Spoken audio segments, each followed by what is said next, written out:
Seja bem-vindo ao Recrutei Podcast. Esse podcast é um oferecimento da plataforma Recrutei, a melhor plataforma de recrutamento e seleção do Brasil. E agora começa o Recrutei Podcast. Pessoal, sejam bem-vindos a mais um Recrutei Podcast, lugar de pessoas que acreditam em pessoas. Estou energizado, estou feliz. Depois da primeira bateria de gravação em janeiro, estamos aqui em junho de 2023. Hoje, pela parte da manhã, recebi um convidado muito legal, Ricardo Rocha, da Magalu. Falou um tanto de coisa legal, falou de princípios, falou de gestão de pessoas, falou dos desafios de contratação, quebrou muitos paradigmas. Então, esse episódio que vai ao ar agora é o posterior ao Ricardo. Do Ricardo já deve estar à disposição para vocês. Então, vão no canal do YouTube da Recrutei, vão nas redes sociais, no nosso Insta, no link da bio, que esse e outros episódios vão estar à disposição. E hoje, não menos especial, na parte da tarde, ele, episódio especial, puxando sardinha para dentro da própria Recrutei, mas puxando sardinha de maneira coerente, também é uma pessoa que acredita em pessoa, meu sócio, CTO da Recrutei, Pedro Paulo. Bem-vindo. Que bonito. Caramba. Esperei tanto por esse dia. Gostou. A gente falou que ia fundar a Recrutei só para ter um podcast, não foi? Eu cortei o cabelo hoje, só para poder... Tinha tempo. falar, desde que entrou na pandemia, que ele não cortava mais, tá, pessoal? Vamos... Tudo bem, primeira vez. Você já começou... Pessoal, vocês podem ter certeza. Quem está acompanhando e assiste o podcast já da Recrutei, eu acho que esse vai ser diferente, hein? Tem tanta coisa, tem tanta piada, segurar para não chorar das histórias, mas uma coisa que eu tenho sempre falado, Pedro, e vale para você, a gente faz muita gracinha, né? Gosta muito do bom humor, do lado leve da vida, mas você não tá aqui porque você é meu sócio. Você não e nem porque você tá ajudando a pagar a conta do podcast, tá? Você é o homem que libera o dinheiro, você tá aqui filtrando, como eu sempre falo. Aqui a gente quer trazer pessoas que acreditam em pessoas. E quando, né, vou te apresentar melhor e você vai se apresentar, mas toda vez que eu falo sobre você, eu falo assim, eu tenho a sorte e o mérito também, né, que a gente te chamou para participar da empresa, eu e o Matheus, de você agora a gente vai explicar que você cuida de duas áreas da empresa, mas você é um CTO diferente, né? As pessoas têm aquele paradigma... Pode ser bom, pode ser ruim. Mas as pessoas têm aquele paradigma do cara de tecnologia que... muito introvertido, quer ficar só atrás do computador, mas você reúne as duas pontas, né? Então, você é um cara excelente técnico, mas também tem a veia de pessoas muito desenvolvidas e é por isso que você está aqui. Então, se apresente melhor para o pessoal. Quem é o Pedro Paulo? Boa. Bom, prazer é meu, né? Bem-vindo. A parada de ser o CTO diferente, provavelmente quem está vendo a gente nunca viu um CTO que programa ouvindo forró. Não. CTO nordestino. Então tem esse pequeno detalhe. Mas, cara, é muito legal a gente ver estrutura de amigos nossos, inclusive. Tô aqui olhando para eles. Um abraço, Hugo. Abração pro Gão ali. PlugoCast também. PlugoCast. A Vão gente atrás, tá muito aqui falando de uma coisa que a gente construiu num lugar de um amigo nosso que ele também construiu. Então, assim, essas relações, quando você fala de pessoas que acreditam em pessoas, a gente aprendeu isso desde muito tempo, né? De ver o quanto que quando você reúne boas pessoas, o potencial que elas têm logo em seguida só depende delas, assim. Porque quando você junta um time bom, cara, vai embora. E há 7 anos que a gente, quase 7, já faz o que a gente faz todos os dias. E cada vez mais fica mais claro porque que tanto fundo de investimento, investidor, vira pra gente e fala, time. A gente confia em time. Eu achava que era bobagem no começo. Falava, não. Balela, mimimi. Não, time, caramba. Mas quando você vê, é muito difícil você juntar pessoas que sabem o que estão fazendo e dar errado. É muito difícil. Assim, pode acontecer? Pode. Mas é muito mais difícil do que você juntar um monte de gente que nem combina, que não sabe o que está fazendo, e isso virar alguma coisa. Tá? Então... é legal ver a evolução que nós estamos tendo. Então, assim, hoje é um dia especial até pra gente, batendo alguns recordes no produto e tal. E também é bom ver os próximos passos, né? Que agora parece que a gente sabe o que está fazendo, que no começo não parecia muito claro isso. Quando vocês me chamaram lá em São Paulo, aqui a gente já começa um pouco de história, mas vou dar um passo anterior. tá? Você não foge da pergunta. Pedro Vou Paulo. dar um passo anterior. Quem é Pedro Paulo? Posso falar do Pedrinho? Pedrinho. Opa! Começar pode de lá? Começar no Pedrinho. Ogão, quantas horas nós temos aqui hoje? Porque é livre? Então tá Livre, bom. Tá. É... 16h30 até as 20 é O Pedrinho, Pedrinho. e esse você já foi lá, sabe que é o meu apelido lá em casa. Sim. O Pedrinho, filho de Dona Patrícia, de seu Ivan, inclusive, mãe, beijo, daqui a pouco nós estamos juntos. Um garoto que sonhava em ser jogador de futebol. Obviamente, não deu muito certo. Eu que racho com você de vez em quando, eu vi que Não por que não deu certo. funcionou, não deu muito certo. E aí, quando eu percebi que não dava para ser jogador de futebol, a ideia foi, quero ser astronauta. Só coisa pequena. Olhei NASA, pensei, quero trabalhar lá. Pelo visto, também não funcionou muito a minha ideia de trabalhar na NASA. E aí, já tô falando ali de uns 12 para 13 anos, mais ou menos. Naquele momento de 12 para 13 anos, em Eunápolis, na Bahia, Abraço pra Eunápolis, muitos Abraço amigos pra lá, Eunápolis, hein? É verdade.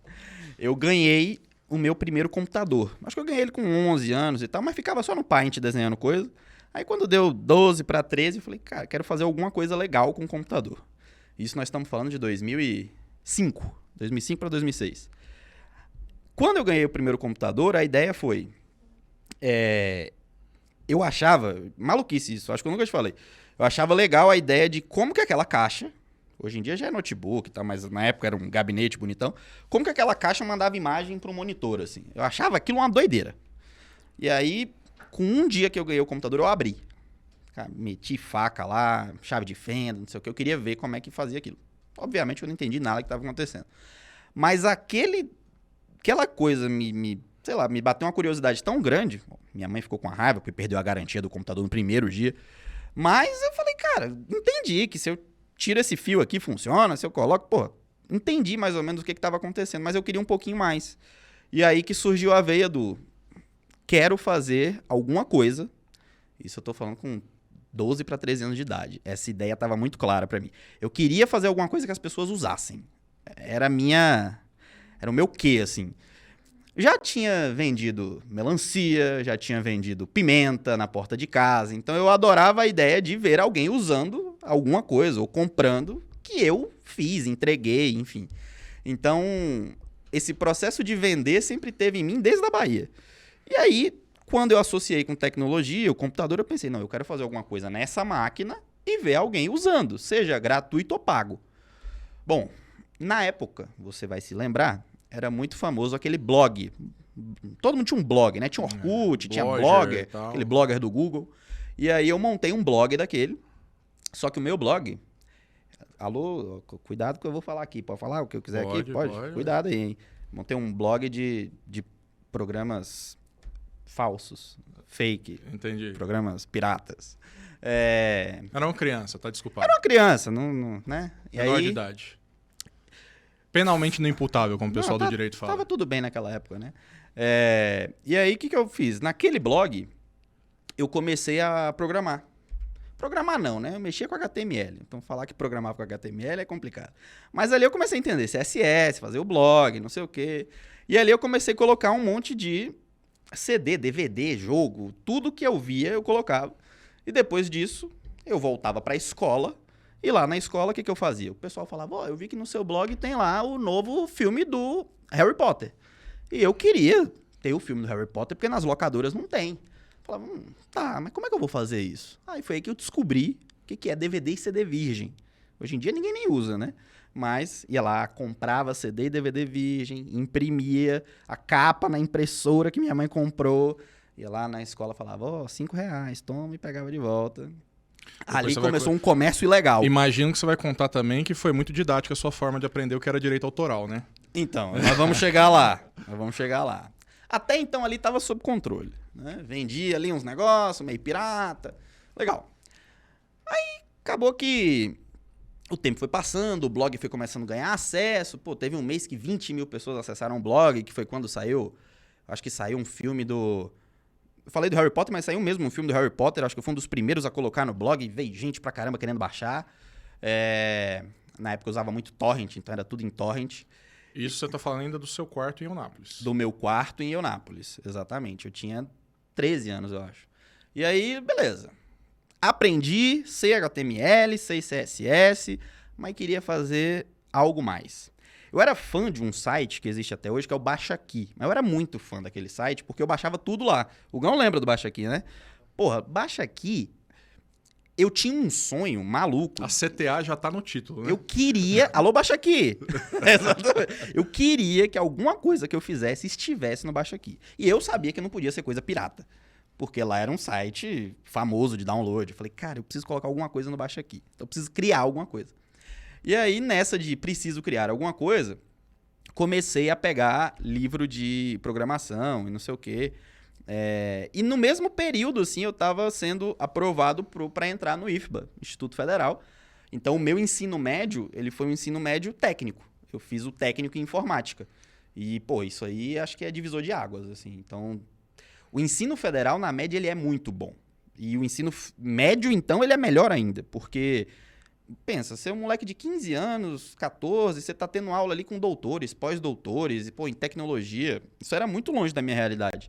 E ali, tá ali, convivendo, no meu primeiro ano de ensino médio, ali eu já comecei a pensar, acho que eu já sei o que eu quero fazer. Comecei a entender algoritmo, primeira linguagem que eu programei foi Pascal, ninguém nem sabe o que é isso hoje em dia.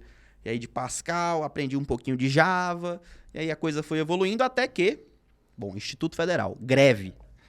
Eu passei por 2 greves em 4 anos. E não é greve de dias, é greve de meses. Então eu fiquei, na primeira greve, 2 meses e meio sem aula, eu acho. E aí, 2 meses e meio sem aula. Para um moleque de 14 anos, o que você vai fazer? Peguei todos os livros que eu podia da biblioteca lá do IFBA, botei debaixo do braço e falei, vou aprender essa parada, não tenho que fazer prova, não tenho que fazer trabalho, vou aprender no meu ritmo, vambora. Só que tinha aquele negócio, né? Vou fazer o quê? Eu sabia programar, mas não sabia o que eu queria fazer. E aí, eu sabia de uma coisa, eu gostava de jogar. Gosto até hoje. Bateu aquela ideia de quero fazer um jogo. Eu tenho que confessar que ganhei poucas vezes de você no FIFA. Ah, não, no FIFA eu vou bem. Isso é modéstia à parte.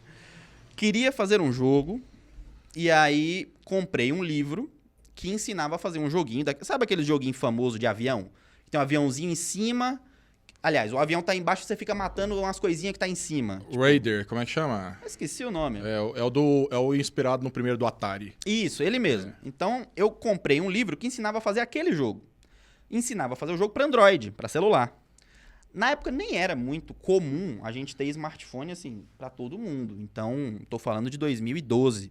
Ainda tava uma coisa meio... O iPhone foi lançado em 2007, mas pro Brasil para ficar famoso 2008, 2009. Tava assim, na primeira rampagem. Ainda era uma coisa para muito rico ainda, né? Não era uma coisa popular. Ainda é o iPhone, né? Mas ainda celular, smartphone, assim, não... Alô, Apple. Não era, não. Alô, Apple. Brincadeira.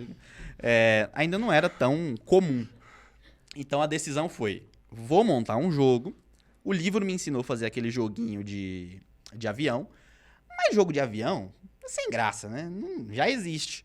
Pensei, pô, eu gosto de Pokémon. Prepara aí, Hugo. Agora vem o corte. Eu gosto de Pokémon.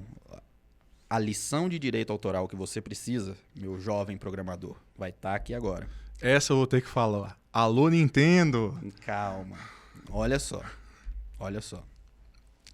Falei, vou fazer um jogo de Pokémon. Até então... Genial. Por quê? Porque eu fui na loja, no Google Play. Quantos jogos de Pokémon tinham lá? 0. Pensei, será que ninguém no mundo imaginou que, pô, Pokémon, um negócio tão legal a gente fazer um jogo, vai ser de Pokémon? Pikachu, Charmander, peguei aquela turma toda lá, peguei os desenzinhos, fiz o jogo. O jogo era de avião e eu troquei os aviões por Pokémons. Então o jogo basicamente era, caíam as Pokébolas do céu e você simplesmente matava as Pokébolas com um Pokémon lá embaixo. Não tinha segredo. Só que precisava de um detalhe, de um tempero no jogo, que era anúncio. Ads. Alô, Google Ads. E aí, aonde que ficava esse anúncio? Do lado do botão que você atirava. Você soltava o poder. Por quê? Que o nosso dedinho gordo sempre pega no anúncio sem querer, a gente odeia anúncio, e pegava ali e abria sem querer. Toda vez que alguém abria sem querer, o que acontecia? Moedas na conta de Pedro. O que era ótimo, porque era em dólar. Não era esse dólar de hoje, era um dólar de R$2. Mas tá bom também. Legal. Lancei o jogo, coloquei no Google Play, anúncio configurado, vai embora. 30 dias. 40 mil pessoas baixaram. Esforço que eu fiz de marketing, eu nem sabia o que era marketing. Então, assim, era um jogo meio feio, mas era o que tinha. Ali eu já comecei a entender o que era o MVP. Coloquei no ar, 40 mil pessoas. Todo mundo clicando sem querer naquele anúncio. Eu ganhava por dia $70, sem programar mais uma linha de código e sem fazer mais nada. Então ficava em casa, 15 anos de idade, deitadão, só vendo o dinheiro, atualizando a conta bancária. O sonho de todo jovem. Beleza. Ganhava dinheiro, $70 por dia, dinheiro, até que veio o segundo mês. No segundo mês, o total de usuário foi para 80 mil. Dobrou. Pensei, caramba. Aí quando eu fui ver de onde eles eram, Japão. Pensei assim, não, calma lá. Eu já tinha feito o jogo em inglês. Também tinha 3 palavras em inglês, não tinha muito mais que isso. E aí, 80% dos usuários, 70%, eram japoneses. Pensei assim, eu sou um fenômeno. Alô, Zuckerberg, você tem um concorrente. Porque o novo fenômeno da geração digital sou eu, pô. Pô, beleza, tudo ótimo, $70 e dinheiro e aquela coisa. Rico. Aí do primeiro pro segundo mês, eu pensei assim, por que eu vou tirar esse dinheiro do Google? Na conta do Google lá. Eu vou deixar aí. Então, deixei lá. Beleza, o tempo foi passando. Detalhe, acordo num certo dia. Tem música de trama aqui? Tem meio Detalhe. de drama? Não. Não? Mas podemos colocar. Tá gravando, a gente vai colocar. O que você vai contar já é um drama suficiente, tá? Não precisa de música, não. Não precisa, né? Tudo bem. Agora, alô, jovem, presta atenção nisso. Acordei, tinha mais de... Nem sei direito, mas tinha muito dinheiro de dólar na conta. Pensei que ia ser só mais um dia comum na minha vida de atualizar o saldo bancário. Aí eu recebo um e-mail de quem?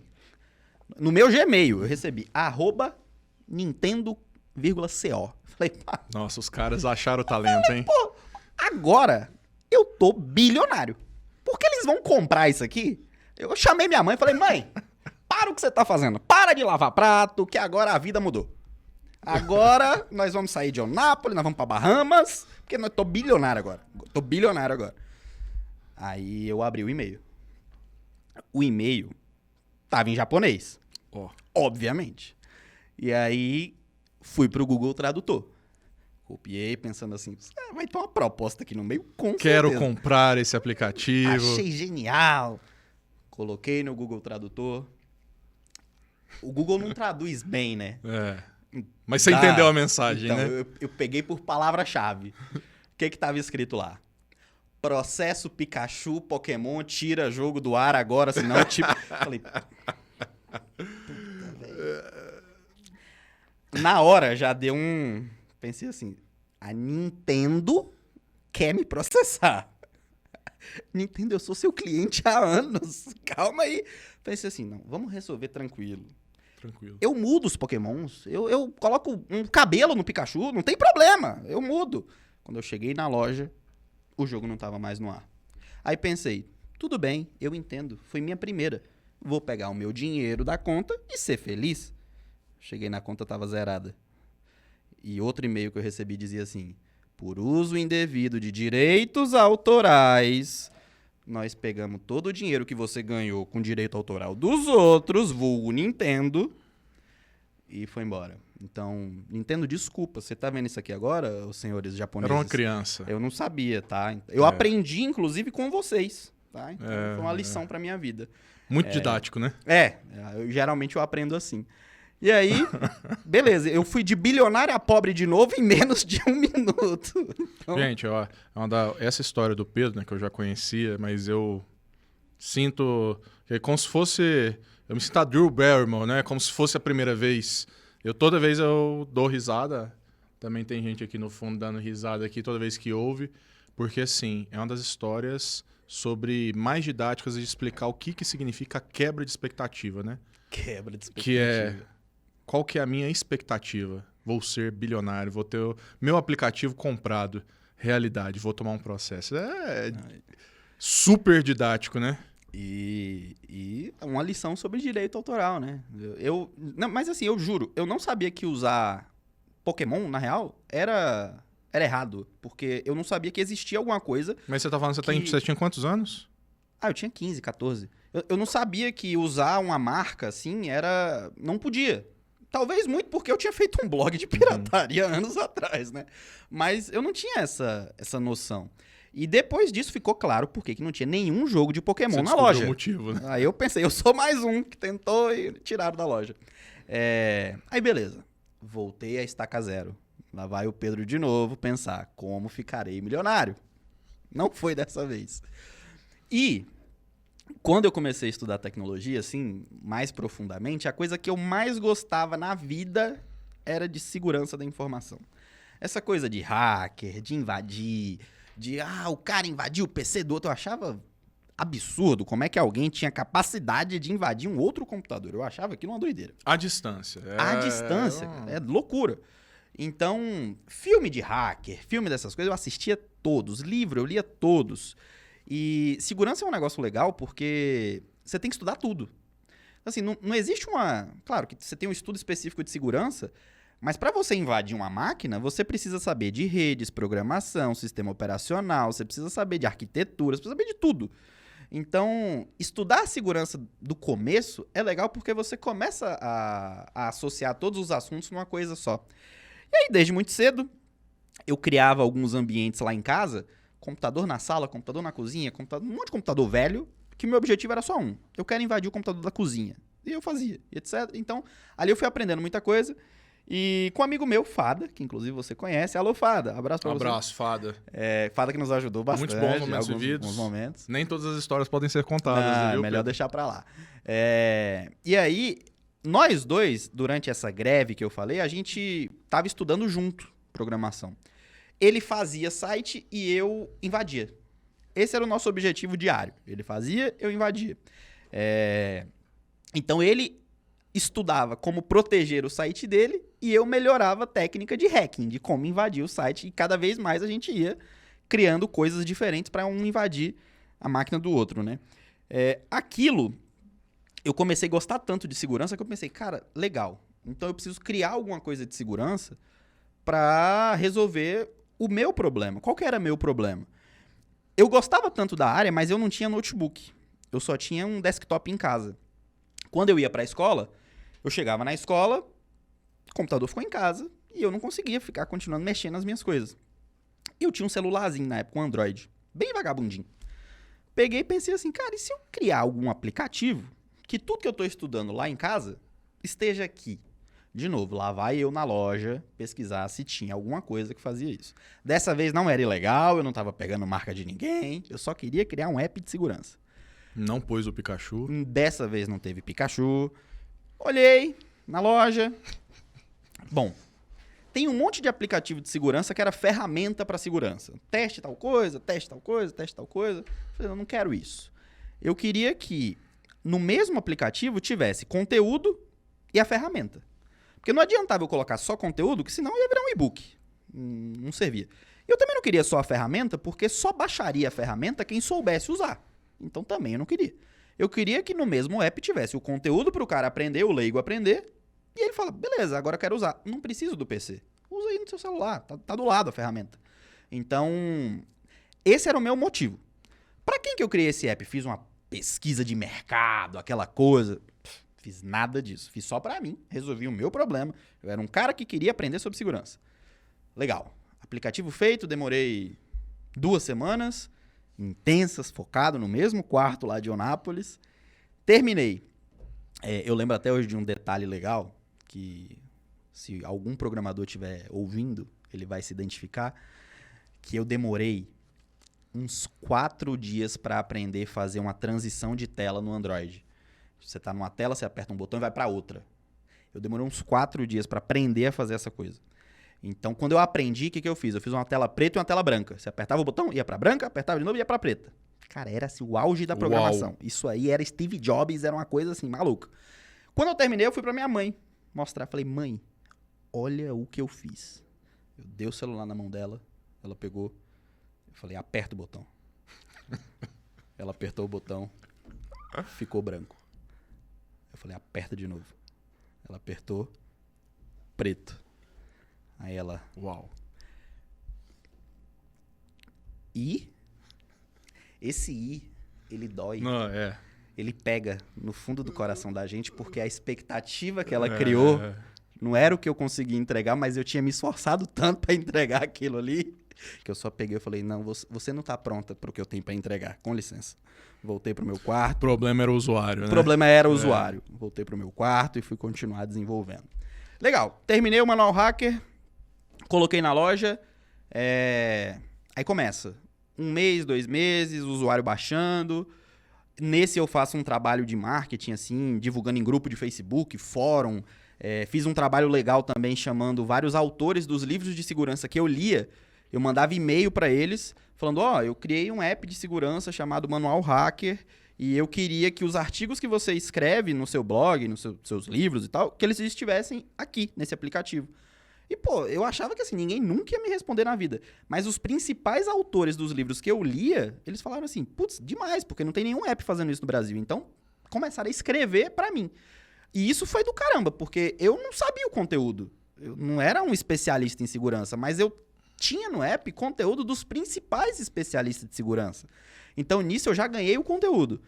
As ferramentas que tinha no aplicativo, eu fui aprendendo aos poucos e fui desenvolvendo, pegando um monte de tutorial da internet e criando ali algumas coisas.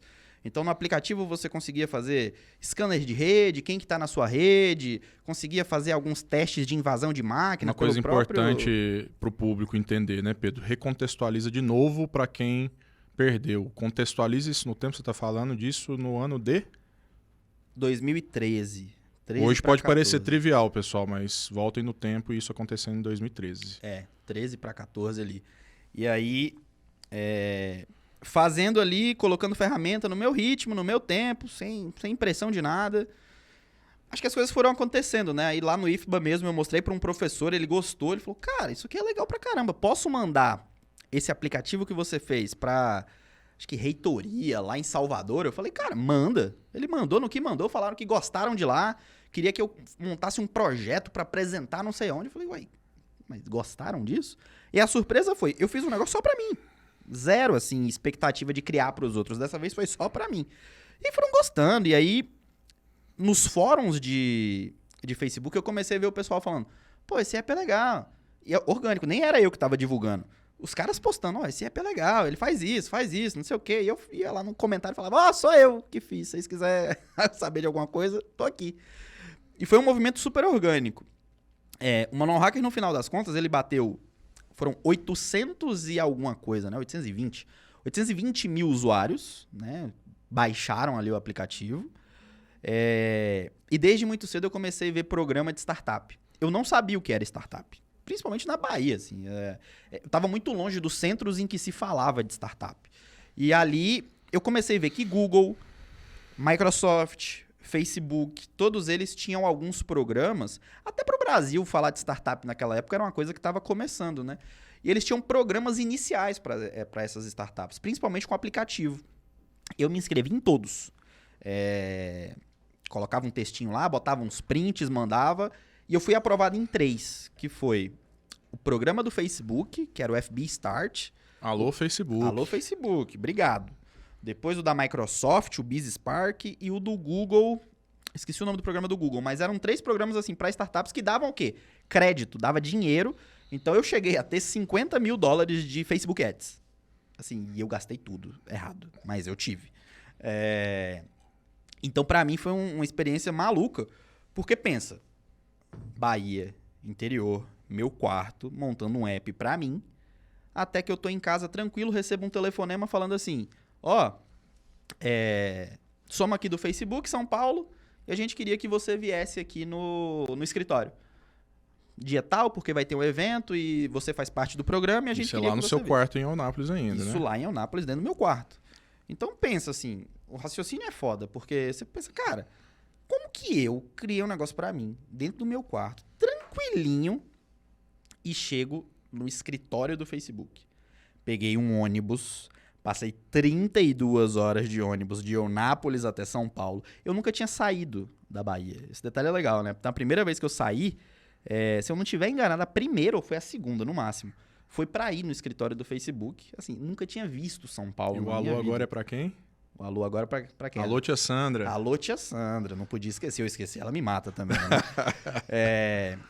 Mas pensa, eu tinha lá 15 anos pra 16, o Facebook convidou pra ir lá. Aí vem aquilo, né? Passagem de avião. R$2.000. Pensa, não tenho esse dinheiro, não. Vamos de ônibus. Só que o ir de ônibus, eu não podia ir sozinho. Pô, nunca tinha saído da Bahia sozinho. Aí minha mãe já deu aquela, tem coisa pra entregar, trabalho, não sei o que, dela. E aí minha tia virou e falou, eu vou. Então, tia Sandra, talvez se você não tivesse ido, eu não tinha nada disso aqui, talvez.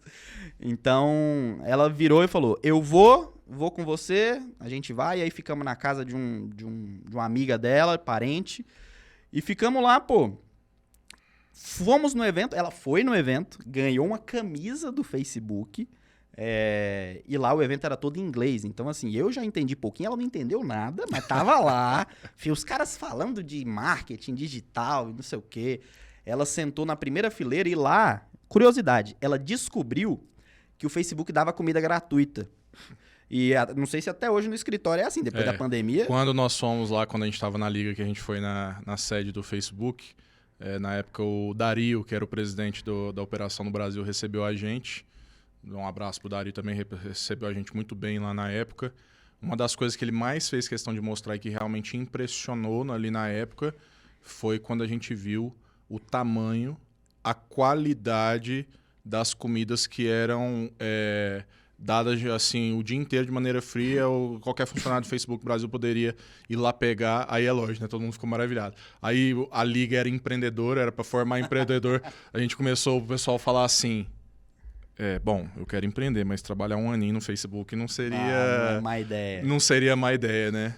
E que aí vem um pouco do que a gente vai mais falar pra frente, ações de marca empregadora e por aí vai. Boa. Continua aí. Então ali, minha tia descobriu que a comida era gratuita, pô, saiu, foi comer tudo. E tinha chefe, não bastava ser gratuito, tinha chefe lá. E ela comeu. Trouxe um suquinho de uva. Pô, a gente tava sentado na primeira fileira, o cara veio do Vale do Silício. Eu tava de frente um cara do Vale do Silício. Ela foi tomar um suco de uva, melou isso aqui tudo, uma blusa branca que ela tinha, ficou tudo roxo. Eu me lembro dessa cena, eu falei, tia, o que tá acontecendo? E ela tentando esconder aqui, falando, fica quieto, pro pessoal não achar que eu tô me sujando aqui. E aquele momento foi loucura, porque eu tava numa situação que eu vivia quase sempre dentro de casa, coisas com minha tia ali, almoçando, não sei o quê. Só que eu tava no Facebook. E aí, eu lembro até hoje, assim, essa cena é muito gravada na minha cabeça. O prédio do Facebook é muito alto, né? Na verdade, pra mim, naquela época, qualquer prédio era muito alto. Olhei lá de cima, assim, São Paulo, prédio pra caramba, aquela coisa bonita, pô, loucura. E aí minha tia vira pra mim, olha assim, eu tô olhando lá pro horizonte, aquela coisa meio reflexiva, evento acabando. Eu falei, pô, eu pensando comigo assim, eu virei e falei, pô, será que eu mereço estar aqui? E aí ela fala uma frase que eu levo pro resto da minha vida. Já postei ela no meu Instagram 900 vezes. Ela só virou e falou uma frasezinha assim, curta. Ela falou assim, você tá aqui porque você merece. Você tá aqui porque você fez. Quem não fez, não tá. Cara, assim, a mensagem é muito pequenininha. Mas o que tem por trás dela de meritocracia, merecimento, trabalho, empenho, dedicação, noite sem dormir pra caramba... Aí naquela hora eu olhei... Noite sem dormir é um negócio que você gosta. Bastante. Eu virei pra ela e falei, pô... É verdade, eu tô aqui porque eu fiz. E aquilo ali caiu uma ficha de... E a gente tem muito disso, né? A gente não se sente mal, tipo, a gente não fica meio afastado em qualquer lugar que a gente vai. Às vezes a gente vai nos escritórios de uns caras, pô, o cara é gigantesco, não sei o quê.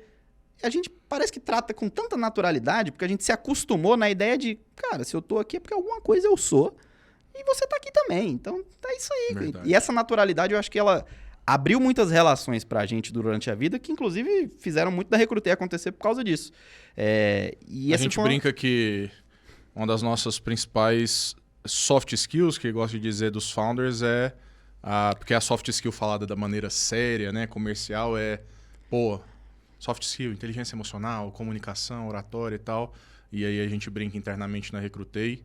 É brincadeira, mas é para falar alguma coisa que a gente acredita de verdade, que uma das principais soft skills que a gente tem é a soft skill cara de pau. Mas no sentido bom. É isso que o Pedro tá falando. Pô, quantas pessoas nos ajudaram na nossa jornada? Várias. Não foram poucas, não. Mentores na liga, colaboradores que já passaram, fizeram parte da Recrutei. E, às vezes, o que rompeu para chegar naquela pessoa foi simplesmente: vamos falar com ela? Vamos chamar? Vamos? Como? Eu não tenho contato com esse nem. Cara, Inventa um tem jeito. LinkedIn? Chama. Tem alguém que conhece? Chama. E, na maioria das vezes, se a gente falasse para alguém antes que a gente ia chamar tal pessoa, nossa, grande, multimilionário, não sei o quê, empresário, fala assim, nossa, como tal? E a gente falava, não, vamos chamar. Se aceitar, aceitou, se não aceitou. E muitas que eram esperados não aceitaram, fizeram parte da nossa história. Tem a história do Fernando Matoso, né, que a gente pode contar também, mas... Então essa cara de pau, ela levou a gente muito longe, assim, né? Até hoje a gente usa essa soft skill para muita coisa. Então, dica para os empreendedores, cara de pau. Essa soft skill, ela é maravilhosa, tira o medo de falar com qualquer pessoa, tira ela do pedestal, trata como se fosse, pô, um amigo seu, que ela vai perceber essa diferença no tratamento também, né? Dando um pulo na história, então, pô, Manual Hacker, legal pra caramba, 800 mil pessoas baixaram, não gerou tanto dinheiro assim, porque eu aprendi a lição do anúncio também para não ficar chato, mas tinha um anúnciozinho ali. Bom, terminado o Manual Hacker, por que terminou? Primeiro porque eu vim para cá, para Uberlândia, então aí é um pouquinho de salto temporal, terminei o ensino médio, passei no SISU, famoso Enem, para Ciência da Computação em Uberlândia. Agora me pergunta, de onde sai Uberlândia? Que você conhecia alguém que tinha Uberlândia? Eu não fazia ideia do que era Uberlândia. Eu só conhecia uma pessoa daqui, que era a Siri do Big Brother. E mais nada. O que eu sabia de Uberlândia era isso. Olha a referência. E aí, estava eu com alguns amigos meus, vou mencioná-los. Estava eu com o Fada, com o John. Abraço, John, tá vendo a gente. Se tiver no Brasil. Se tiver no Brasil. Esse detalhe é importante. Tava lá com o Stênio, acho que tinha mais alguém do lado também. A gente olhou na TV, assim, na TV não, no monitor, Uberlândia. Tava lá, nota, parecia que dava pra passar. Colocamos no YouTube. No YouTube, a primeira coisa que apareceu de Uberlândia foi calouradas. Um vídeo de calourada gigantesca. A gente virou assim e falou, nós vamos. Todo mundo foi... Processo assim, decisório. Foi, unânime. Todo mundo falou, é nesse Qualidade lugar que a gente de quer ensino da universidade. Não. O curso é bom? Não. A gente quer ir nesse lugar. E aí, depois dessa decisão que a gente foi ver o ensino, que o curso era legal e tal. Quando nossas mães, pais nos perguntaram, por que Uberlândia? Não, mas a infraestrutura, o Martins, a Algar, não sei. Ali a gente já deu uma explicada melhor. O processo decisório foi bem esse mesmo. Viemos para Uberlândia. Então, saí de Eunápolis, na Bahia, vindo para Uberlândia. Cheguei em 2015. Para fazer ciência da computação aqui na Federal de Uberlândia. Eu tô chegando aí, hein? Tá quase chegando. Tô chegando, tô ansioso. Quando eu cheguei em Uberlândia, tem um detalhe que é massa, que assim, é doideira. Durante o Manual Hacker, como startup ainda era uma coisa nova no Brasil, o que eu saí de jornal e matéria foi doideira. Então assim, teve matéria na Exame, a Exame fez os 100 melhores aplicativos de 2014, o Manual Hacker tá lá. Ele tá do lado de um aplicativo do Facebook lá. Então, o Zuckerberg, tamo aí. Então, assim, como que aquilo foi parar lá? Eu não fazia ideia. Então, o que tinha de matéria era loucura. E aqui em Uberlândia eu tinha saído numa matéria, no jornal de papel do Correio de Uberlândia. E ali, logo que eu cheguei em Uberlândia, eu fiz essa matéria pro Correio de Uberlândia falando de aplicativo, não sei o que, segurança. E aí, alguém da Liga, acho que foi o Fernando Brazão, ele viu essa matéria e ele me chamou no Facebook ainda. Falou assim, cara... Eu vi que você está empreendendo, não sei o quê, vai começar o processo seletivo numa coisa chamada Liga Empreendedora de Uberlândia. Eu não lembrava que era o Brazão que tinha Foi o Brazão. anunciado o processo. Ele mandou lá no WhatsApp, falou, podemos tomar um café, não sei o quê, eu quero falar para você sobre a Liga Empreendedora de Uberlândia. Eu falei, Liga da Justiça? Que porra é essa? O que faz? Não sei. Fui lá conversar com ele, ele falou, Liga faz isso, empreendedora, eu vi que você empreende, não sei o quê. Faz assim, vai num evento que a gente vai fazer. Se você gostar, você se inscreve no processo seletivo. Eu falei, beleza.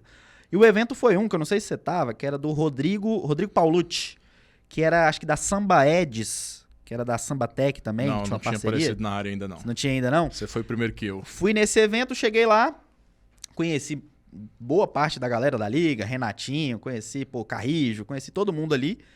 E ali todo mundo falou, cara, se inscreve no processo seletivo. Me inscrevi. Aí chega o dia do famoso processo seletivo. Aí você aparece na jogada. Gente, cheguei no processo seletivo. Lembro até hoje, eu tava com a camisa do Facebook, assim. Cheguei lá. Muita gente que tava Querendo lá... engatilhar a autoridade já. Isso, exatamente. Muita gente... Então, quando eu cheguei lá, tinha muita gente que me conhecia. Eu não fazia ideia quem era ninguém. Mas me conheciam por causa da matéria do Correio de Uberlândia. Aí a pessoa, não sei o que, Manuel Hacker. Eu falei, isso aí mesmo. Como é que vocês sabem? Aí, tô lá fazendo processo seletivo. Loucura aquele processo seletivo. Alto nível. Barra alta. Bem alta.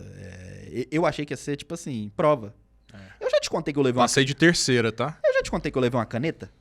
É? Eu já te contei isso? Caneta em que sentido? Não, caneta. Caneta. Eu achei que era prova. Não, eu juro pra você. No meu bolso, no dia do processo seletivo da liga, tinha uma caneta. Porque eu pensei, se tiver prova, eu tô preparado. Eu levei uma caneta.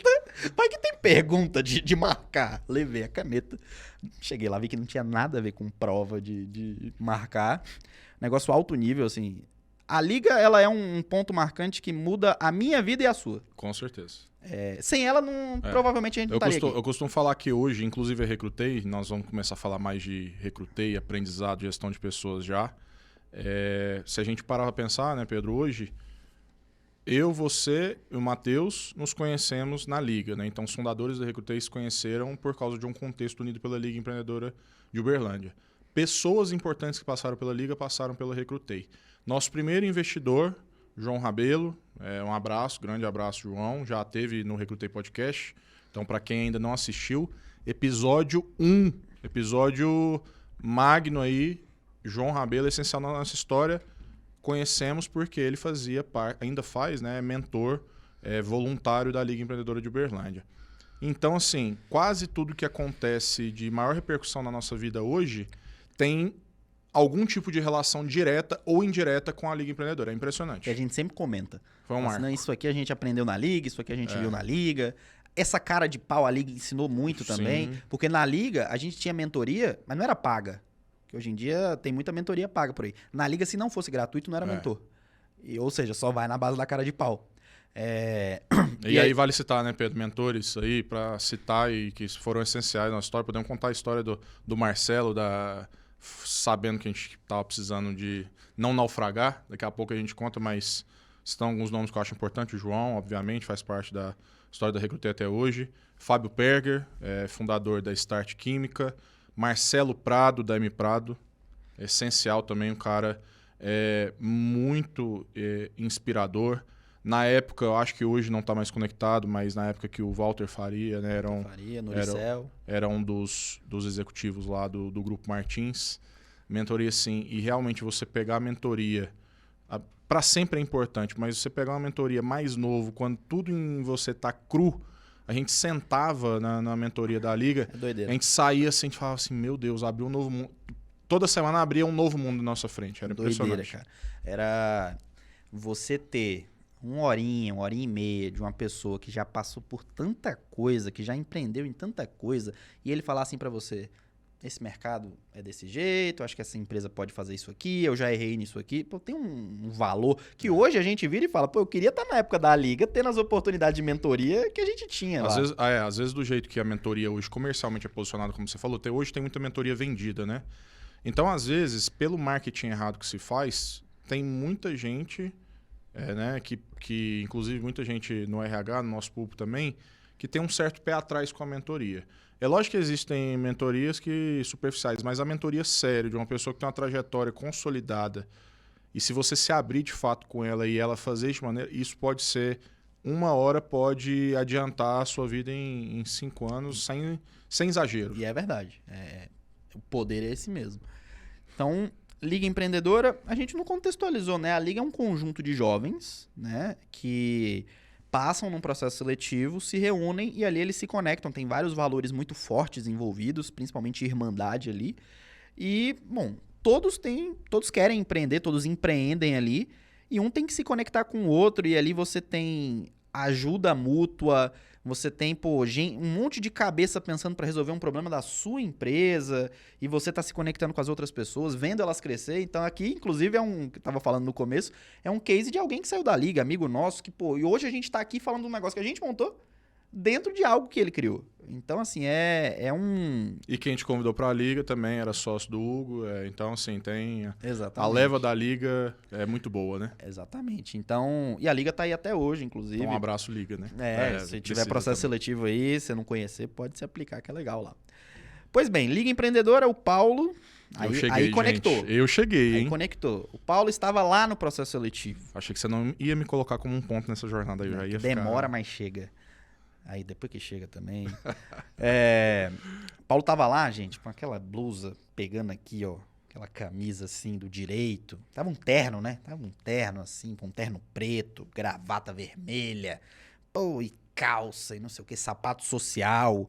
Tava assim, a cara de... Pergunta... Júlia, foca aqui em mim, por favor. Quero fazer a pergunta. Pedro, é pra ir pra ironia na conversa? Não. Eu vou abrir o portal aqui, hein, da zoeira. Acho que não. Não, mas eu tô descrevendo como é que você tava. Tá, você tava assim, tava com a cara séria, fechada. E aí, processo seletivo rolando. Eu fui aprovado. O Matheus foi aprovado, nosso sócio na Recrutei. O Paulo não foi aprovado. Verdade. Não foi aprovado. Então ali... Entrei na liga, o Matheus também entrou, a gente era... Aquele processo seletivo teve umas 300 pessoas, passaram 4. Eu, o Matheus, a Ana e o outro Matheus. Acho que ficou só eu e o Matheus, os outros 2 saíram também, um pouquinho tempo depois. Cara, assim, o aprendizado que a gente teve, as conexões que a gente foi fazendo, passou um tempinho, teve um novo processo seletivo. E aí vem você de novo. Você já tinha feito um antes desse, né? Por isso que foi de terceira. Foi, eu passei de terceira. O que eu fui era o seu segundo. E aí, nessa de terceira, fizendo um processo seletivo. Esse já foi um processo seletivo que eu ajudei a montar. E tem muito do aprendizado de montar processo seletivo, já que estamos falando de Recrutei, que a gente trouxe de Liga Empreendedora.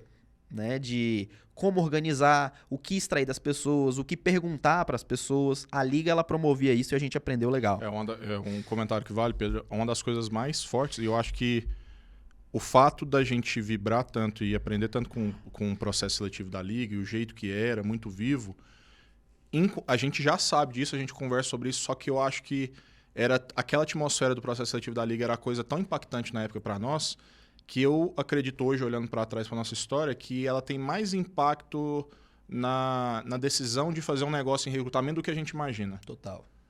Porque é ali que a gente descobriu na prática, sem teoria, depois foi colocando um pouco de técnica e teoria em cima, de que o poder, o que você falou muito bem, o poder de você fazer um processo seletivo forte. E aí a Liga, né? E depois a gente hoje, olhando para o mercado, olhando aí para nossa base, mais de 4 mil recrutadores, né? Já usaram a Recrutei. Mais de 5. A gente vê que a busca que as empresas têm hoje de aumentar a barra dos processos seletivos, de conseguir, por exemplo, apresentar a cultura, quem somos, os valores, o onboarding, não o onboarding em si, mas o onboarding do processo seletivo. Fazer um negócio forte, pancada, que até quem não passa agradece. Tem empresa que há anos buscam isso e a gente estava fazendo isso sem saber que isso era buscado pelo mercado. Exatamente. Então, hoje, quando eu olho assim, as empresas, né, nas conversas que a gente tem no dia a dia com os nossos clientes, com os leads, e fala assim, qual que é o seu desafio? Muitos dos desafios eram coisas que a gente aprendeu lá a fazer intuitivamente, passar cultura, um processo seletivo, que tem as fases, depois aprofunda, pergunta sobre os valores da pessoa, vai afundar soft skill. A gente não tinha conhecimento nenhum sobre qual eram os nomes daquilo que a gente estava fazendo, mas a gente estava fazendo. Exato. E aí depois abriu um negócio nisso. Fez sem saber, né?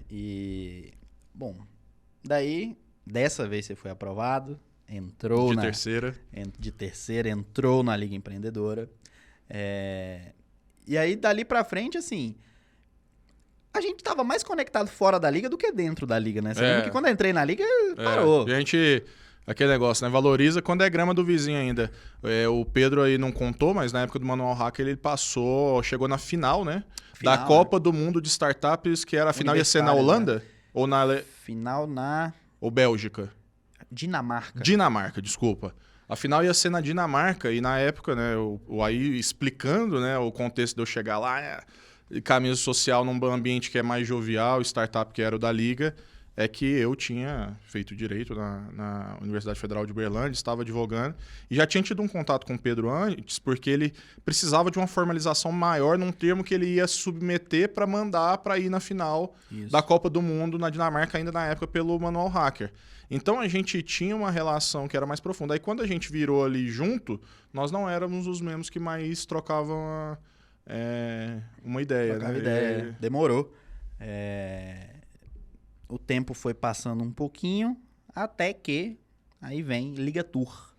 O Liga Tour era um movimento que a gente fazia que tirava a Liga de Uberlândia. E a Liga nunca tinha saído, assim, de verdade de Uberlândia. E aí foi criado ali, enquanto a gente estava lá, a ideia de por que a gente não vai lá nas empresas de São Paulo e tal, e visita o pessoal. Foi num desses o caso do Dario, né, do Facebook. Exatamente, foi esse caso, inclusive. Saímos de Uberlândia, fomos para São Paulo, chegando lá, tem um dia histórico. Dia 10 de março de 2017, mentoria de Robinson Shiba. Grande Robinson Shiba. Um gigante. Desejamos melhoras pro Shibão. Acompanhe todos os dias aí, evolução com a sua família, que tudo dê cada vez mais certo. Shiba, um abraço, grato aí por tudo. Nos recebeu maravilhosamente bem. E aí, na mentoria com o Robinson Shiba, pós-mentoria ali, que acabou e tal... Pedro, só dá uma volta aqui, que o Pedro, às vezes a gente não pode esquecer de contextualizar o pessoal. Robinson Shiba, pessoal, é aquele que fez parte da fase de ouro do Shark Tank Brasil, né? Era um dos primeiros jurados e fundador do grupo Gendai, que uma das empresas era o próprio Gendai e a marca mais famosa do grupo, China Inbox, né? Que foi um dos pioneiros de comida na caixa de qualquer segmento no Brasil. Se eu não me engano, o maior da América Latina. E aí volta no que a gente falou, né, Pedro? Qual que é o poder de você com 20 e poucos anos, não sabendo para onde vai, se vai ter negócio, com qual negócio, ficar lá? E a dele foi mais longa do que o normal. Eu lembro que foi quase 2h30 lá no complexo lá do grupo e ficar ouvindo, recebendo conselhos do Robinson Shiba. Do Robinson Shiba. E como é que essa mentoria foi conseguida? Com e-mail. No Cara contato @Gendai, nem lembro, contato @China Inbox. Falei, quero falar com o Robinson Shiba. Eu sou Pedro de Uberlândia, da Liga Empreendedora. Do nada. Isso eu não lembrava. Mandei. Foi você? Eu que mandei. E aí, do nada, responderam falando assim... Esse parabéns não te dei, parabéns. Do nada, mandaram assim, falando... não, o seu Robinson vai receber vocês. Pode mandar. E aí, pós-reunião com ele, aí o Paulo e o Matheus me chamaram.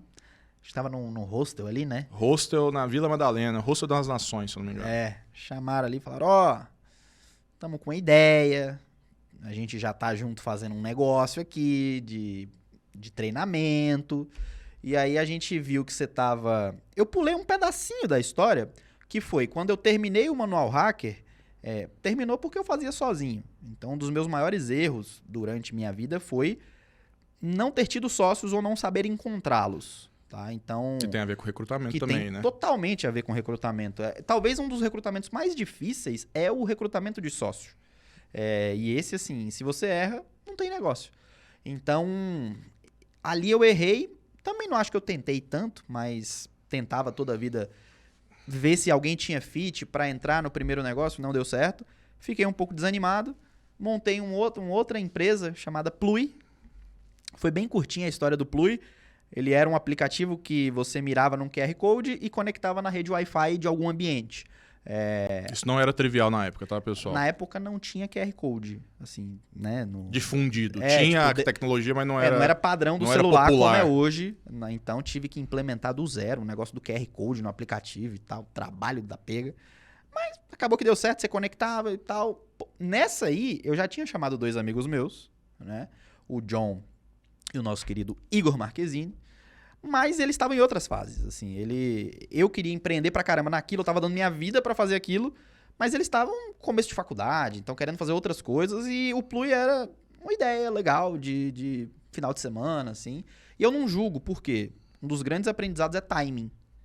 Se você não encontra um sócio que tá no teu timing, do que você quer fazer, cara, assim, a chance de dar certo é muito maluca. Depois de muita experiência, a gente aprende por que os fundos olham para nós e pensam assim, quero dedicação exclusiva, não quero ninguém part-time.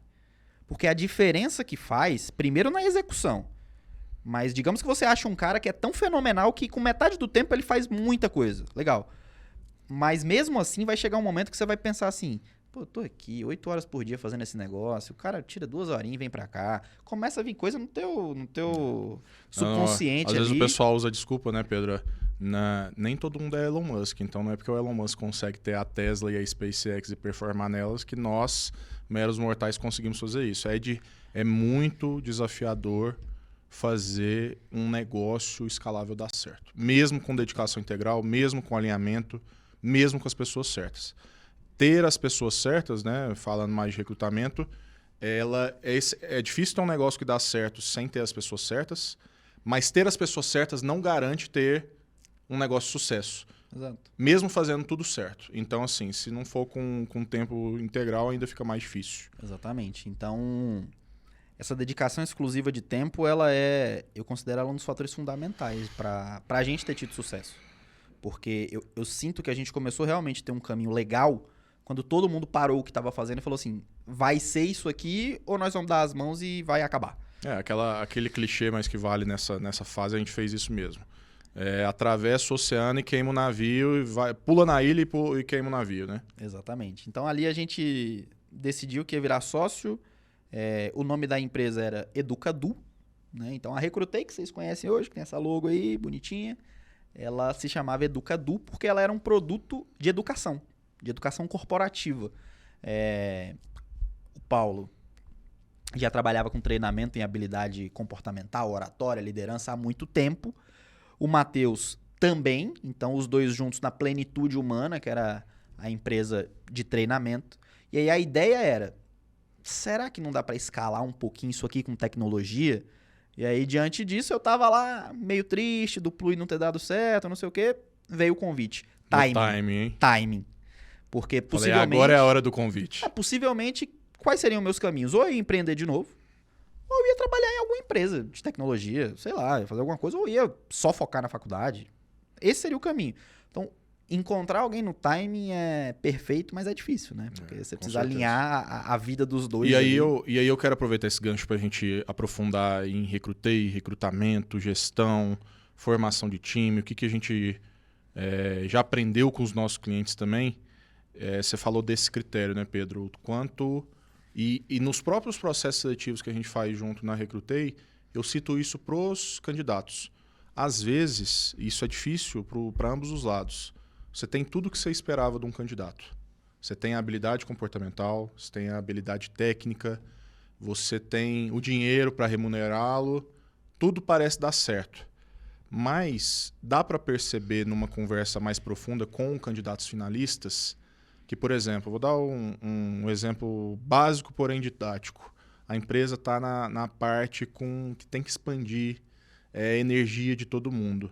E, às vezes, e é direito, né, de cada indivíduo, é uma decisão individual, a pessoa está num período que ela já passou as experiências na carreira que ela queria de transformação, ela quer uma coisa mais estável, com um ritmo menor. Como é que casa isso? Às vezes é o cara perfeito para a vaga, mas como é que você vai casar se o timing do ponto de vista de energia mental é tão diferente? Então, essa questão do timing é fundamental. Eu concordo mesmo com você. Mas, além disso, ouvindo tantas dores aí de recrutadores, o que você fica na sua cabeça? O que você mais ouve das pessoas falar assim, isso aqui é difícil para eu fazer um bom processo seletivo? Tem tanta dor que a gente precisa escolher por onde que a gente começa, né? Verdade. Não tem como fugir do que a maioria fala que é triagem. Mas só que problema de triagem só tem quem atrai. Então, bom, se sua empresa não tem uma boa marca empregadora, você não achou um canal de atração legal, você não tem dor de triagem, você não tem quem triar. Então, aqui a gente já começa nas duas maiores dores, para mim, de recrutamento. Ou você tem uma marca legal, que atrai e show de bola, tô colocando candidato para dentro, as pessoas querem trabalhar na minha empresa. E aí eu começo a ter uma dor de triar os melhores, porque eu recebi 1000 pessoas numa vaga e depois como é que eu vou fazer isso? Ou o problema é o contrário. você não tem marca empregadora nenhuma, ninguém te conhece, ninguém sabe, você entra no site da empresa, pergunta assim, o candidato entra no site da empresa, depois, o que você entendeu? Eu falo, não entendi nada. Esse já é um feedback. A gente já teve isso. Já. Perguntava pro candidato, não, o que você entendeu da Recrutei? Ah, faz isso. Fala assim, não tem nada a ver isso. Será que esse cara olhou o site? Vocês são uma consultoria? Vocês são uma consultoria, vocês fazem recrutamento, vocês entregam candidato? Fala, não, é outra coisa, é software. Aí você olhar no site e não falava nada que era um software. Então esse já é um primeiro feedback. Duas maiores dores.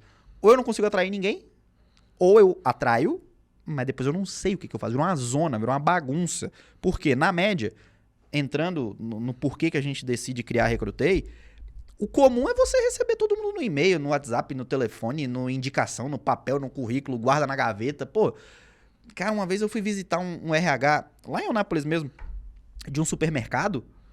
Bicho, o que tinha de pilha de currículo? Eu falei, mas toda vaga que você abre, você vai lá naquele monte de gaveta e pega e procura, você lembra de cabeça quem eram as pessoas?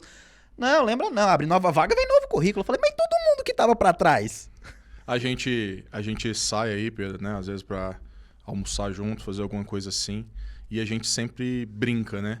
Toda vez que a gente vê uma loja física, até dentro de shopping, um supermercado, que tem uma folha sulfite A4 colada falando assim, trabalhe conosco, trabalhe aqui, fale com o gerente, mande e-mail e tal. A gente fala assim, gente, o digital, né? O fazer processos de forma melhor e mais alavancado por meio de plataformas ou aplicações digitais, seja um e-mail. O e-mail já é digital, né? Sim. É tão importante hoje para a eficiência das empresas que a gente quer e já está sendo, né? Já estamos sendo uma parte da transformação de que o recrutamento não pode ser mais analógico. E aí a gente brinca, né? Brinca, mas é sério também que, quando que a gente vê que a missão da Recrutei começa a ser mais cumprida? É quando a gente vê cada vez menos, por exemplo, pedindo para mandar um e-mail numa folha sulfite no supermercado, né? Exatamente. Por exemplo. Ou mesmo, e aí eu falo mais, né, Pedro? Às vezes a gente está dando um exemplo mais extremo de um varejo físico que pode ser uma empresa tradicional. Só que a gente sabe também, você pode explorar mais aí, às vezes você chega numa empresa até startup, empresa super moderna, grande, colaboradores, faturamento de multimilhão, tal. Tudo melhor, usa o melhor CRM e tal. Beleza, aí querem lá conhecer a Recrutei. Vamos fazer uma demonstração do produto Recrutei, vamos. Primeira pergunta, e aí, como é que é a situação por aí? Como é que você faz o recrutamento? Não, cara, no máximo aqui uma planilha, é tudo assim. Então, essa percepção de que o recrutamento e o RH como um todo foi um dos últimos subsistemas a se digitalizar, é a oportunidade que a gente tem de fazer a diferença para as empresas brasileiras que, na média, estão atrasadas nisso, né? Totalmente. A gente deu um pulo, mas aí, voltando a Educadu, a Educadu nasceu para uma outra dor de recrutamento não, de RH, que é educação corporativa. Então, educação corporativa, treinamento, o que treinar, soft skill estava em alta, né? Se falar de soft skill estava em alta. Ninguém nem falava antes, mas aí começou a ter esse trend, assim, a gente nasceu como, eu tenho curso de soft skill, e a ideia era como digitalizar isso, porque a gente ouvia tanto na liga de empresas escaláveis, digitais e não sei o quê, que incomodava toda vez que a gente fazia alguma coisa que não fosse escalável, digital, enfim, tudo isso que a gente já sabe sobre startup. E aí, tempo vai passando, a ideia era legal, educação corporativa, uma coisa semelhante ao que Gamma Academy fazia na época, era a nossa inspiração. Não deu certo. A gente ficou 8 meses com um total de R$0 faturados. O negócio não funcionava, assim. E começou a funcionar quando a gente começou a entender que não bastava treinar. A gente até treinou algumas pessoas, né? Aliás, várias. Algumas davam um faturamentozinho, outras o custo era tão grande que não compensava, não tinha lucro de nada. Então naquela... Saímos daqui louco na estrada para fazer curso em outra cidade, preparar coffee break, treinar uma turma de 30 pessoas lá, vou dar um exemplo, Pirassununga, interior de São Paulo. Aí, beleza, fechava, treinava, às vezes tentava arranjar algumas pessoas para repassar para as empresas, né? Educação e recrutamento. Beleza, vamos sentar aqui, sócio, vamos fazer a conta do que sobrou, não é de margem líquida não, o que sobrou bruto Entre custos e receitas, R$60. E você tá sendo generoso ainda. 60 foi quando a gente comemorou, né? 60 a gente já tava comemorando. Então, assim, você ficar, 3 caras estão lá 8 meses sem ganhar dinheiro, não tem um que não desanima, pô. Porque assim, você pensa, ou a gente tá fazendo tudo errado, ou esse negócio tá fadado ao fracasso. E parece muito bonito quando a gente fala de resiliência, né? Então, parece muito bonito, você fala de resiliência, que você tem que continuar fazendo. Ao longo da vida, ela foi me ensinando como é que é a resiliência legal. A resiliência legal, ela é assim, é continuar fazendo a mesma coisa pra sempre? Essa eu descobri que não funciona, porque se tá num caminho errado, você vai continuar errado. Não tem nada que vai acontecer na vida, assim, que vai fazer dar certo. Mas você aprender o que você fez e ir mudando, mesmo que seja dentro do mesmo projeto, aí essa resiliência é legal. Por quê? O que a gente fez? Cara, o que a gente estava fazendo, ou a gente não sabia fazer, e essa é uma possibilidade grande, ou a gente não estava pronto para fazer, ou realmente aquele mercado não estava preparado para aquilo, ou a ideia era ruim. Quando a gente começou a entender que o nosso job e o que a gente gostava de fazer não era treinar não era o nosso fim. A gente se sentia, principalmente você que estava lá na frente treinando, se sentia à vontade fazendo aquilo, mas quando terminava o dia, você ia finalmente olhar, sentar e pensar assim, qual é o próximo passo? Não tinha próximo passo, era só treinar mais uma turma. E a gente queria alguma coisa além disso. E o detalhe foi, o que vira? Aí a gente olhou para os alunos, várias empresas júnior que a gente treinou ao longo desses anos. A gente olhava para aqueles alunos, do outro lado vinha uma dor de recrutamento muito grande e pensava, cara, as empresas querem contratar, a gente está treinando um monte de gente, a gente está treinando o soft skill dessas pessoas. Será que não faz sentido conectar essas pessoas com essas empresas? Principalmente aqui em Uberlândia, que a gente conhecia um monte de gente por conta da Liga Empreendedora. Começamos a ligar, principalmente você, passou a mão no telefone. Cara de pau, começou a ligar. Tem aqui, eu vi que você tá com uma vaga aberta aí de SDR, de vendas. Eu tenho uma menina aqui que ela sabe fazer tal coisa, eu acabei de treinar ela na habilidade tal. Posso mandar aí pra fazer uma entrevista?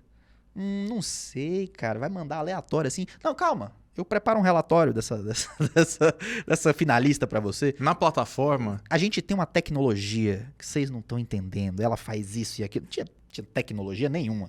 A gente tinha, no máximo, um PowerPoint. Feito essa tecnologia que era da Microsoft. PowerPoint, a gente usava a tecnologia. PowerPoint era a nossa tecnologia. Então, falando, não, nós vamos mandar para você um relatório de finalista, assim, de altíssimo nível, que o nosso sistema high-tech com inteligência artificial faz e... Dá só um segundinho aí que a gente manda. Matheus, prepara um PowerPoint dessa moça aqui, as anotações tudo no caderno, que eu ficava só anotando tudo que eu percebia das pessoas no caderno. Entrevistas nas salas da administração da Universidade Federal de Uberlândia. Quando entrevista era presencial, né? Tem tempo já. Na época dos maias, incas e astecas, como o pessoal diz. Cara, a gente não aguentava ver ninguém passando no corredor da faculdade e falava assim, vem cá, vamos trocar uma ideia. Tá empregado? Tá feliz onde você tá? Deixa eu entender a sua vida. E aí, conversava com as pessoas, tinha uma pilha, eu tenho até hoje um monte de folha A4 lá que eu escrevia sobre as pessoas e isso tudo virava o relatório da plataforma. O Matheus ia lá, ficava parecendo uma plataforma mesmo, né? Um design bonito, não sei o quê. A gente gerava um PDF, mandava para as empresas. Acho que a primeira que aceitou, não sei se foi a IP ou foi a ZUP, empresas aqui de Uberlândia, amigos nossos inclusive, uma delas aceitou, falou assim, tá, gostei dessa pessoa, gostei do relatório, não sei o quê. E aí ele falou uma coisa que acho que ficou, falando de recrutamento, é muito legal. Como a gente nunca tinha sido de RH na vida, o máximo de experiência que a gente tinha com o processo seletivo era da Liga Empreendedora, então a nossa visão de RH era bem diferente do que o mercado estava acostumado. Talvez o sucesso da Recrutei, assim, a gente tá chegando onde a gente tá chegando, tem a ver com isso também. A gente veio com 0 viés de recrutamento ou de recrutador. A gente trouxe uma visão de quem há muito tempo era candidato, porque éramos candidatos, que estava se aventurando em empreender. Então aquilo, trazer uma visão de fora, pode ter sido o tempero legal para fazer o negócio funcionar. Uma visão até, muitas vezes, ingênua, mas que favorece às vezes, né? Total. Então o que a gente anotava das pessoas? Pô, a gente nem sabia direito soft skill, hard skill, não sei o quê. A gente anotava... Conceito, técnica de recrutamento. Assim, não sabia direito. A gente anotava o que a gente conversava com as pessoas. E não era entrevista. Era papo. Então eu lembro até hoje, a gente usa esse exemplo. Pô, tava conversando com a menina lá, falando sobre Harry Potter. Ah, porque Harry Potter? Não, é porque o Harry usa aquela varinha e não sei o que da vassoura. E tá lá no relatório, o Harry usa a varinha da vassoura. Quem vai anotar isso num papo pra recrutamento de seleção? Bom, teve um menino que ele era top 10 do jogo Dota. lá, do Dota. O moleque era top 10 do Dota. A gente descobriu isso trocando ideia. Tava lá no relatório dele. Aí o que o gestor, o decisor do recrutamento vai fazer com isso, e tem muita coisa importante pro processo seletivo, pode estar atrás de uma informação dessa, né? Tudo tá em como você interpreta essa Contexto. informação. Então, assim, pô, um menino é top 10 do Dota no mundo. Como é que você interpreta esse dado? Quanto de raciocínio e lógica que ele tem que ter, competitividade para ser top 10 num jogo a nível global? Pô, loucura, né? Então, e o gestor estava preparado para ver essa informação. Na época, eu acho que foi até para a ZUP. E ali a ZUP já tinha essa ideia de entender um pouco mais, de associar com games e desenvolvedores e tal. Então, houve uma abertura bacana com a ZUP naquele momento que fez com que a gente criasse o Hacking the Fire, que foi até hoje, bom, opinião pessoal, o melhor... Sem viés. O melhor, com respeito aos outros, obviamente, mas foi o melhor hackathon que esta cidade de Uberlândia já teve. Criar uma solução para o Corpo de Bombeiros de Minas Gerais para salvar a vida por meio de tecnologia. Tecnologia. A premiação era de 8 mil? Acho que era 8 mil. Que era alto para a época dos que tinham tido os cheques. Alto até para hoje. 8 mil. E tinha um detalhe. Não era um hackathon que eu quero ir e eu vou. Tinha processo seletivo para participar do hackathon. Ou seja, existia um processo que só podia participar pleno e sênior. Júnior não participava. Era um contexto que a gente entendeu junto com a ZUP na época, porque a ZUP queria ampliar a gama de desenvolvedor que ela tinha, mas queria pleno e sênior. Então, como que você cria um ambiente para conectar a empresa com esses plenos e sêniors que estão em lugares que você nem sabe como é que acha? Né? E a grande dor do mercado de TI é encontrar e a gente essas volta, pessoas. né? Do que a gente estava falando. A dificuldade de atrair talentos, ela pode ter vários motivos. Um deles você falou muito bem. Como é que eu vou ser atrativo se nem me conhecerem e me conhecem? Mas a falta de atratividade tem empresas com marcas, né, que são bem reconhecidas entre os clientes, que essa marca poderia estar sendo também bem reconhecida entre os possíveis talentos para trabalhar nessa empresa, mas não se houve um processo para transformar uma boa marca da central em um desdobramento para uma boa marca empregadora, né? Aí você falou, as duas principais, recapitulando, atração, triagem, e depois? E depois a gente começa a entrar na qualificação, que aí você começa a ter prova, teste, entrevista, e aí tem gente que alonga tanto esse processo que acaba perdendo bons candidatos por alongar o processo. Voltando, entregamos para a ZUP um hackathon legal pra caramba. Os vencedores são amigos nossos, Matheus Gaia, né, que também estava lá na galera que ganhou. Solução para o Corpo de Bombeiros. Então, o propósito social, eu acho que chamou essa turma. Porque assim, por que essa galera ia sair de casa? Acho que o propósito estava muito claro. Foi até para a TV. Passou na Globo aqui de Uberlândia, Globo Triângulo. Então, é uma forma de atração. Talvez hoje hackathon já tenha sido meio batido. Depois da pandemia, o remoto tomou conta. Tá mais difícil ainda tirar o desenvolvedor de dentro de casa. Mas, à época, esse tipo de movimento da empresa aparecer, ela criar um ambiente que conecta as pessoas com um propósito verdadeiro. Óbvio que ela queria contratar, mas assim, antes de contratar, estava sendo desenvolvida uma solução para salvar a vida de outras pessoas.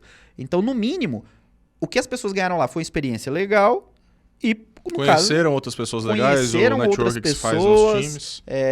Às vezes trabalharam em empresas de quem estava participando depois e, no fim, uma solução foi criada para ajudar o Corpo de Bombeiros. Então, assim... esse tipo de estratégia, ele vai além de publicar a vaga em algum lugar.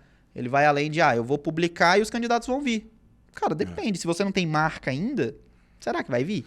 A gente fala hoje, né, Pedro, que esse raciocínio já foi, não é inédito, não é a gente que criou, mas na análise de mercado, quando se fala da relação cliente-consumidor, né, cliente-fornecedor, seja de qualquer tipo de fornecedor, já né, quem aprofunda um pouquinho aí nas teorias de negócio, já está bem claro que é aquele negócio do balanceamento de poder e informação entre a empresa e o consumidor. E aí isso faz várias coisas, né? O cara vai lá na concessionária comprar um carro, ele já revirou a informação desse carro na internet de várias maneiras. Ele já simulou... Ele chega sabendo mais do carro que o vendedor. Já simulou todas as taxas de juros possíveis em todos os bancos possíveis. Ele já foi em outra concessionária, entende tudo. Era da internet, mobile, tudo isso aí que você pegou as ondas com os seus outros empreendimentos. Isso também aconteceu em outros setores, inclusive no recrutamento. Então, hoje, o bom, né? Não vamos falar que é todo mundo, mas o bom talento, o bom candidato, ele já revirou sua empresa na internet. Já. Ele já entrou no LinkedIn dos fundadores. Ele já, às vezes, até pediu referência para alguém que trabalha dentro da empresa. Então, não adianta hoje, né? A era que, se você não quiser ser transparente, você vai ter que ser transparente com o candidato à força, porque ele já revirou, ele já sabe de coisas que você não sabe que ele sabe. Então, se você for lá numa entrevista ou numa tentativa de atrair, de fazer um primeiro discurso de convencimento, falar coisas que não condizem com a realidade, isso vai gerar o efeito contrário. Então, essa equalização de informação e, consequentemente, a balança de poder entre candidato e empresa contratante também é muito forte. E reforça, obviamente, e aí né, a gente... Não é jabá para nós mesmos, né? Mas a Recrutei, como produto e como empresa, ela pensa nisso. Não tem como uma área que você tem que saber como falar, saber pesquisar o dado. Você sabe se esse candidato que você está conversando agora já tentou se candidatar em outra vaga há 3 meses atrás? Da sua própria empresa. Da sua própria empresa. E qual que é a diferença que isso faz, Paulo, Pedro? A diferença que isso faz é que uma pessoa, por algum motivo, está tentando entrar na sua empresa há 6 meses. Qual que é a diferença que faz você chegar na frente de um candidato finalista e já souber disso? Que ele está tentando, que ele já criou critério vontade já tá. Então, assim, só que sem controle, sem centralização da informação, sem saber esse histórico, sem saber um pouquinho, né, do comportamento dele, fica muito difícil fazer isso, né? Onde é que a gente estava na linha do tempo? Estávamos lá no hackathon da ZUP, Hackathon, foi bom. Legal, montar o processo, bacana. E aí, percebemos que a gente gostava mais de recrutamento do que do treinar em si. Resultado, falamos, cara, vamos fazer alguma coisa para recrutamento e seleção. A gente largou o treinamento e foi fazer recrutamento. Só que não nós. Aliás, naquele momento a gente fazia o recrutamento, né? Então, éramos uma consultoria, de fato, naquele momento, porque a gente encontrava candidato, entrevistava e dava o finalista. Então, o primeiro produto digital da Recrutei, ele nasceu muito porque a gente era ou estava fazendo um trabalho de consultoria. Também resolvendo dores nossas, né? Resolvendo dores nossas. Então, o produto nasceu mais pra gente também. Lembra do Manual Hacker, de encontrar uma dor? Cara, a melhor das soluções de encontrar a dor quando a dor é sua. Porque você sabe exatamente como é que você pode resolver aquilo ali. É muito difícil você empreender para uma outra área, porque você tem que descobrir, mas é difícil ter essa empatia, falando como UX, designer, de você olhar e pensar assim, tô projetando alguma coisa para uma outra pessoa, mas eu nunca vou calçar aquele sapato.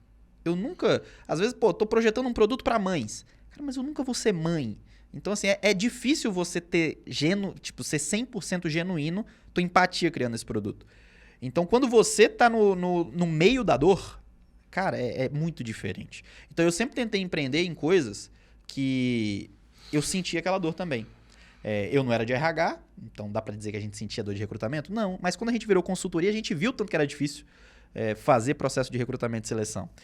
E aí, naquele momento, tinha que ser digital.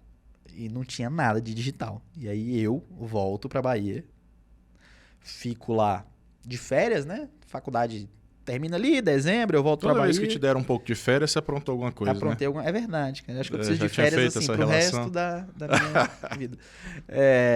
Voltei pra Bahia e a gente já tava... Financeiro não autorizou esse pedido aí. Você tá aqui, ó. A gente já tava entendendo como que fazia o processo de consultoria, de entregar finalista, de hunting, de etc. Mas faltava o digital. E aí eu falei assim, tá na hora de programar. E aí vem uma historinha bonita. Alô, mãe, você de novo.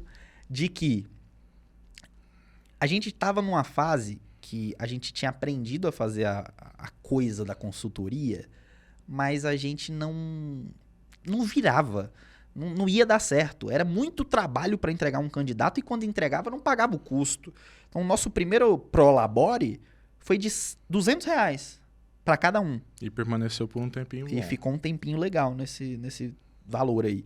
Porque foi uma vaga que a gente conseguiu fazer, a vaga pagou R$600 e a gente dividiu 600 pelos 3. Fomos no shopping, sacamos. Fomos no shopping. Nossa, agora sim. Ali o Paulo contando aquelas notas, passando, parecendo um segurança protegendo aquele sagrado dinheiro que tinha dado esforço para conseguir. E a gente tava ali, cara, mas não vira. Pô, vamos fazer outra coisa. Eu tava naquela vibe meio, não sei se isso vai virar. Enquanto não fosse digital, provavelmente a gente não teria se animado a fazer. E aí, estou eu na Bahia, pensando, como que eu vou programar isso se eu nem sei? Eu sabia fazer aplicativo para Android, nem para iOS eu sabia. Tive que aprender web. E aí comecei a aprender PHP, especificamente Laravel. Mas o curso era pago. E era pago de R$20. Pergunta se eu tinha os R$20. Não, porque os 200 eu já tinha gastado para ir para Bahia. Então assim, não tinha. E aí... Hoje a gente ri, né? Momento emocionante. Chego 11 da noite no quarto de mamãe. Bato na porta. Mamãe, minha mãe dormindo. Cheguei lá. Mãe, eu tô aprendendo um negócio aqui e eu preciso fazer. Eu preciso programar ele, mas eu não sei como é que faz. E tem um curso na internet que se eu aprender esse curso, aí eu vou conseguir. E vai ajudar os meninos lá também. Aí ela... acorda assim, meio perdida, 11 horas da noite de um domingo. Acorda assim e fala, como é que é? Curso? Falei, curso. Ela, tá, mas precisa de quê? Falei, custa R$20. Eu preciso de um cartão de crédito. Na Udemy. Alô, Udemy. Aí ela, e é o que que é? Falei, não, é porque é pra programar, pra fazer um site, não sei o que e tal. Aí ela, tá. Pega o cartão ali. Peguei o cartão. Foi mais fácil do que eu esperava. Peguei o cartão, coloquei lá. Virei à noite, né? Assisti aquele curso. Era 8 horas, eu acho que, de aula. Assisti toda, assim, numa pegada só, de domingo pra segunda. Pô, deu, sei lá, deu 7 horas da manhã, eu tava lá ainda dentro daquele quarto. Minha mãe acordou. Aí ela foi lá no quarto. Minha mãe tinha feito um cafezinho. Levou lá no quarto, botou um pãozinho do lado ali. Falou assim, e aí, aprendeu o negócio? Falei, eu acho que eu aprendi. Aí ela, mas me explica mais como é que é isso aí. Eu falei com ela, vou te explicar o seguinte. Meu quarto, ele era assim. Ele tinha uma parede aqui e uma parede de frente. Eu ficava aqui e o computador ficava aqui. Kanban, né? Então, to do, doing, done. Cada parede é uma fase. Cada parede era uma fase. O que tinha de post-it nessa parede do to do é uma loucura. Eu fui explicar isso pra minha mãe. Eu falei, mãe, tá vendo esse tanto de post-it aqui? É muita coisa que tem aqui, né? É tudo que eu tenho que fazer. Aí ela, nossa, mas é muito, né? Tá de cima e embaixo. Eu falei, post-it pra caramba. Aí ela, Aí eu falei, esses post-its aqui, quando eles chegarem aqui, do lado de cada parede, ou seja, que eu fiz e passei pro lado de lá, pode ter certeza. Com essas palavras. Depois fica bonito pra virar corte, mas não é... Eu falei isso mesmo. Nossa vida muda. Falei assim, com a garantia. Falei, muda. Confiante. Muito confiante. Eu falei, cara, nossa vida muda. Aí ela parou assim. E tava precisando mudar, viu? E não dava mais pra continuar do jeito que era. E ela virou e falou, quando esses papéis saírem daqui, vierem pra cá, nossa vida muda. Eu falei, muda. Ela, então vamos começar a arrastar esses papéis tudo pra cá. Se é tão fácil assim. Eu falei, não, calma, tem que fazer primeiro. Programei como um maluco aquilo. Assim, era PHP pra dentro e, banco de dados. Não sabia nada que eu tava fazendo, mas fui aprendendo na marra. Tinha o MVP. Tinha uma primeira versão. A primeira versão permitia que um candidato se cadastrasse e que uma empresa visse o perfil dele. E mais nada. Era só isso. Alguém se cadastra, a empresa do outro lado vê. CRM bem enxuto. E aí, quando voltei, apresentei pro Paulo, pro Matheus. Tem isso aqui, era um sisteminha verde, né, com a logo da Educadu do lado. E eu falei, é assim que a gente vai começar. E, cara, ali a gente começou a cadastrar tanto candidato naquele negócio e cadastrava, e mandava por aí, mandava pra empresa júnior, e mandava pra todo lugar que a gente via. E foi começando a ter cadastro, começando a ter cadastro, começando a ter cadastro. Vamos dar um salto no tempo que eu acho que fica interessante falar agora. Ah, Isso aí ele tá falando lá do comecinho da jornada até a gente chegar aqui na Recrutei. Como falando para você, passou de 5 mil recrutadores que de alguma forma já usaram ou ainda continuam usando a Recrutei. E nós passamos há pouco tempo de 4 milhões de candidaturas. 4 milhões de candidaturas. Então, de novo, e você tinha voltado pro quartinho do O mesmo quartinho. o mesmo quartinho lá do Manual Hacker e tal. E é muito legal, né? Agora a gente vai trazendo a memória, ver isso aí e depois vai escalando, vai acontecendo. Mais de 2 milhões de pessoas únicas, né? Candidatos passando também. E os primeiros foram na marra, né? Muito na marra, assim. Aquele quarto é minha garagem da Apple. Aquele quartinho lá, abençoado. E, pô, hoje a gente vê o tráfego que a gente tem de pessoas que passam procurando emprego, não sei o quê. A gente nem imaginava. A gente comemorava quando dava 10 cadastros. Assim, era loucura. E essa questão do cadastro, né, Pedro? Acho que vale a gente falar e temos que começar a falar da IA agora um pouquinho também. Mas hoje, uma das maiores dores, mesmo com agora essa digitalização do recrutamento e seleção e da experiência dos candidatos, né? Porque a gente fala muito, quando a gente fala muito de plataforma de recrutamento e seleção, a gente pensa muito em um recrutador, na empresa usando. Mas, parece óbvio, sem candidatos, processos seletivos não existem. Então, qualquer plataforma de recrutamento e seleção, em especial Recrutei, não existe se ela não tiver um ambiente para o candidato. E a gente, desde que a gente entrou no mercado e ouvindo esse tanto de história, a gente sempre viu que a camada mais popular, vamos dizer, né, para democratizar o acesso das empresas menores, das pequenas e médias empresas, hoje a gente tem empresas tanto pequenas quanto médias e grandes também, mas começando muito de baixo para cima no mercado, elas reclamavam que, além de não ter o acesso do ponto de vista financeiro à plataforma, que os candidatos sempre tinham medo assim, né? Você já ouviu isso, falava isso várias vezes, eu também. Pô, mas eu queria muito digitalizar o meu recrutamento, porém, eu tenho um medo danado, meu candidato não vai conseguir usar uma plataforma, por mais simples que ela seja. E aí eu acho que vale a pena citar que a gente sempre tentou fazer coisas para diferenciar nisso. Uma delas é o Recrubot, né? Eu acho que vale a pena comentar que, por mais que seja um produto lá que a gente monetize, mas a essência dele é muito bonita. Que é você conseguir dar na mão de uma pessoa, mesmo a mais simples, que não sabe nem que dá para se candidatar numa vaga de emprego via plataforma, a possibilidade de, conversando no WhatsApp, se candidatar numa vaga numa plataforma. Então, sendo mais claro, se a sua empresa quer contratar e ela tem uma pessoa mais operacional que você tem medo dela não conseguir se familiarizar, a gente deu a possibilidade aqui no Brasil de uma pessoa se aplicar em vaga conversando no WhatsApp, um ambiente que a gente sempre diz, né?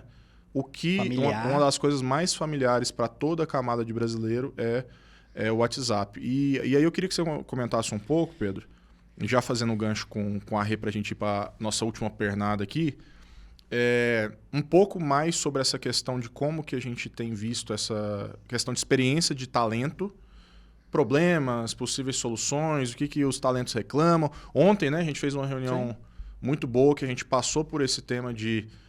A gente fez uma pesquisa, está alcançando quase 100 respostas, falando assim, o que um trabalhador brasileiro, quando ele vai procurar uma vaga na internet, o que ele passa, o que ele sente, o que ele deseja. Então, a gente tem essa preocupação de manter uma experiência simples, boa para o candidato. O que você pensa sobre esse tema, experiência de candidato?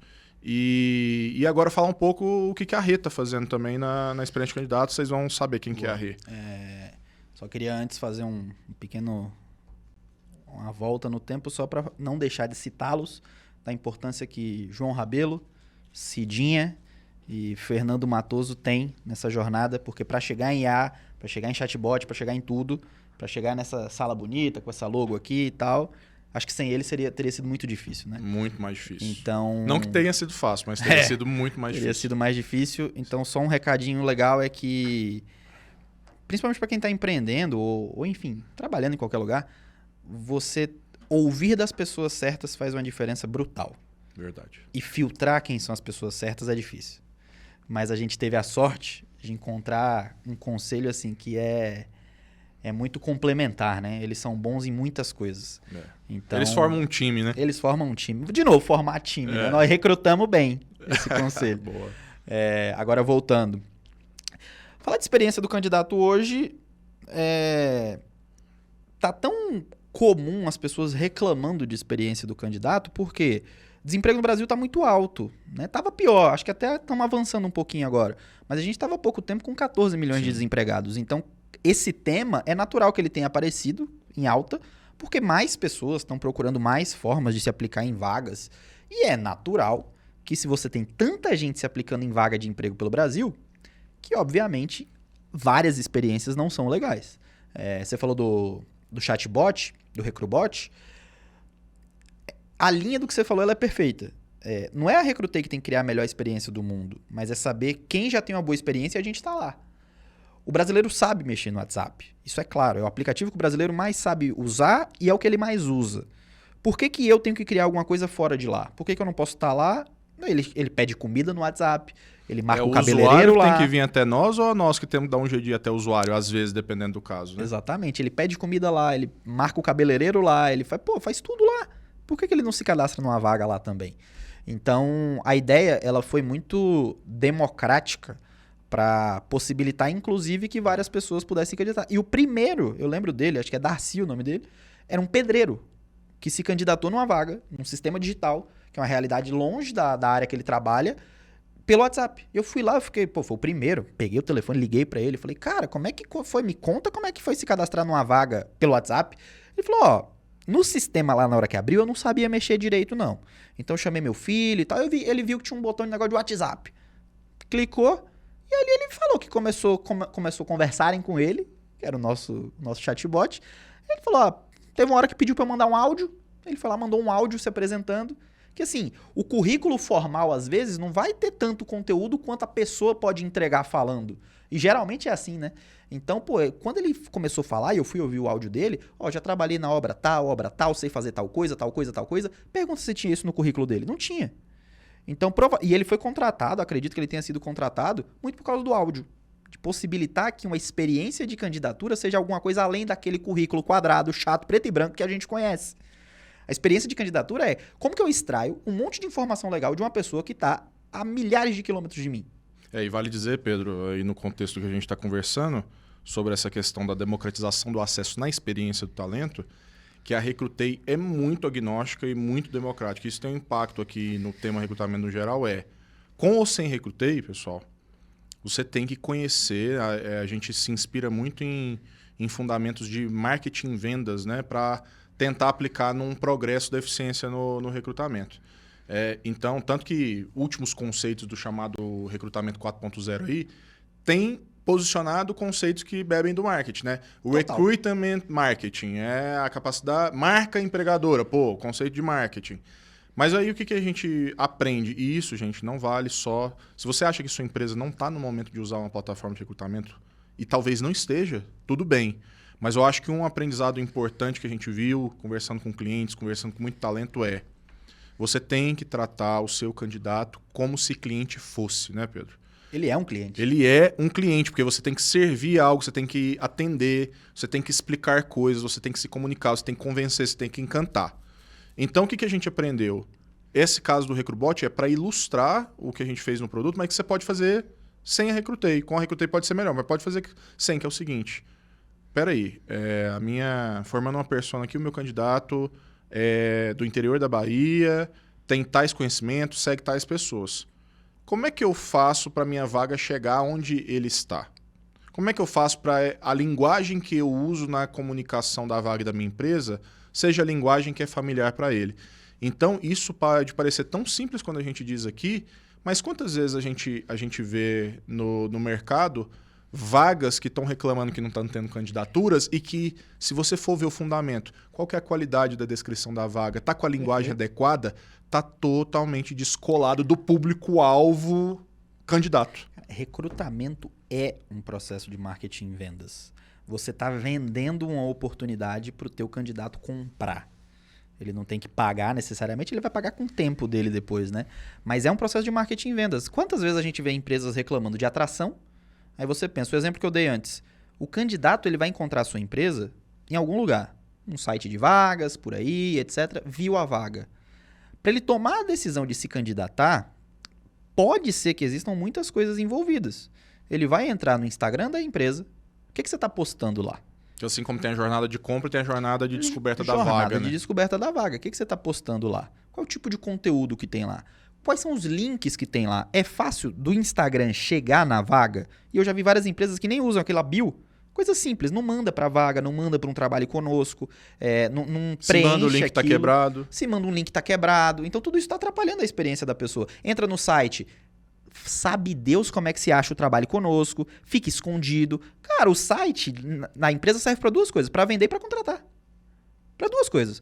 A parte institucional, você deixa para quem quiser ficar batendo palma para a empresa. Mas você colocou lá para vender e para contratar. Aí você esconde o botão de trabalho conosco. Ou bota dentro do sobre nós, lá embaixo. 3 camadas para achar. E às vezes, Pedro, isso aí é tão... Parece simples, mas pode ser uma virada, né? Com ou sem recrutamento pode ser uma virada tão grande de pensar o recrutamento como marketing, que isso que você está falando é o seguinte, às vezes a empresa que está com um botão de trabalho conosco escondida, o tráfego no site já é muito relevante. Então, passam, às vezes, muitas pessoas que potencialmente são muito boas para virarem novos colaboradores. Possivelmente. Se ela estivesse aproveitando melhor o tráfego, e não é gastar mais, não é pedir orçamento, não é contratar mais um analista de RH, é usar um ativo que você já tem, que é o tráfego do seu site, e fazer ele ser usado a favor de a sua vaga chegar em quem tem que chegar. Só que, aí, de novo, às vezes a ausência de consciência disso faz o analista de RH ou quem está responsável pelo recrutamento falar assim, tá difícil, é porque eu preciso de mais recurso. É porque eu preciso contratar mais aqui estagiários analistas para me ajudar. É porque tal. É lógico que pode ter muita coisa que está falha, por exemplo, várias coisas podem servir para não contratar alguém.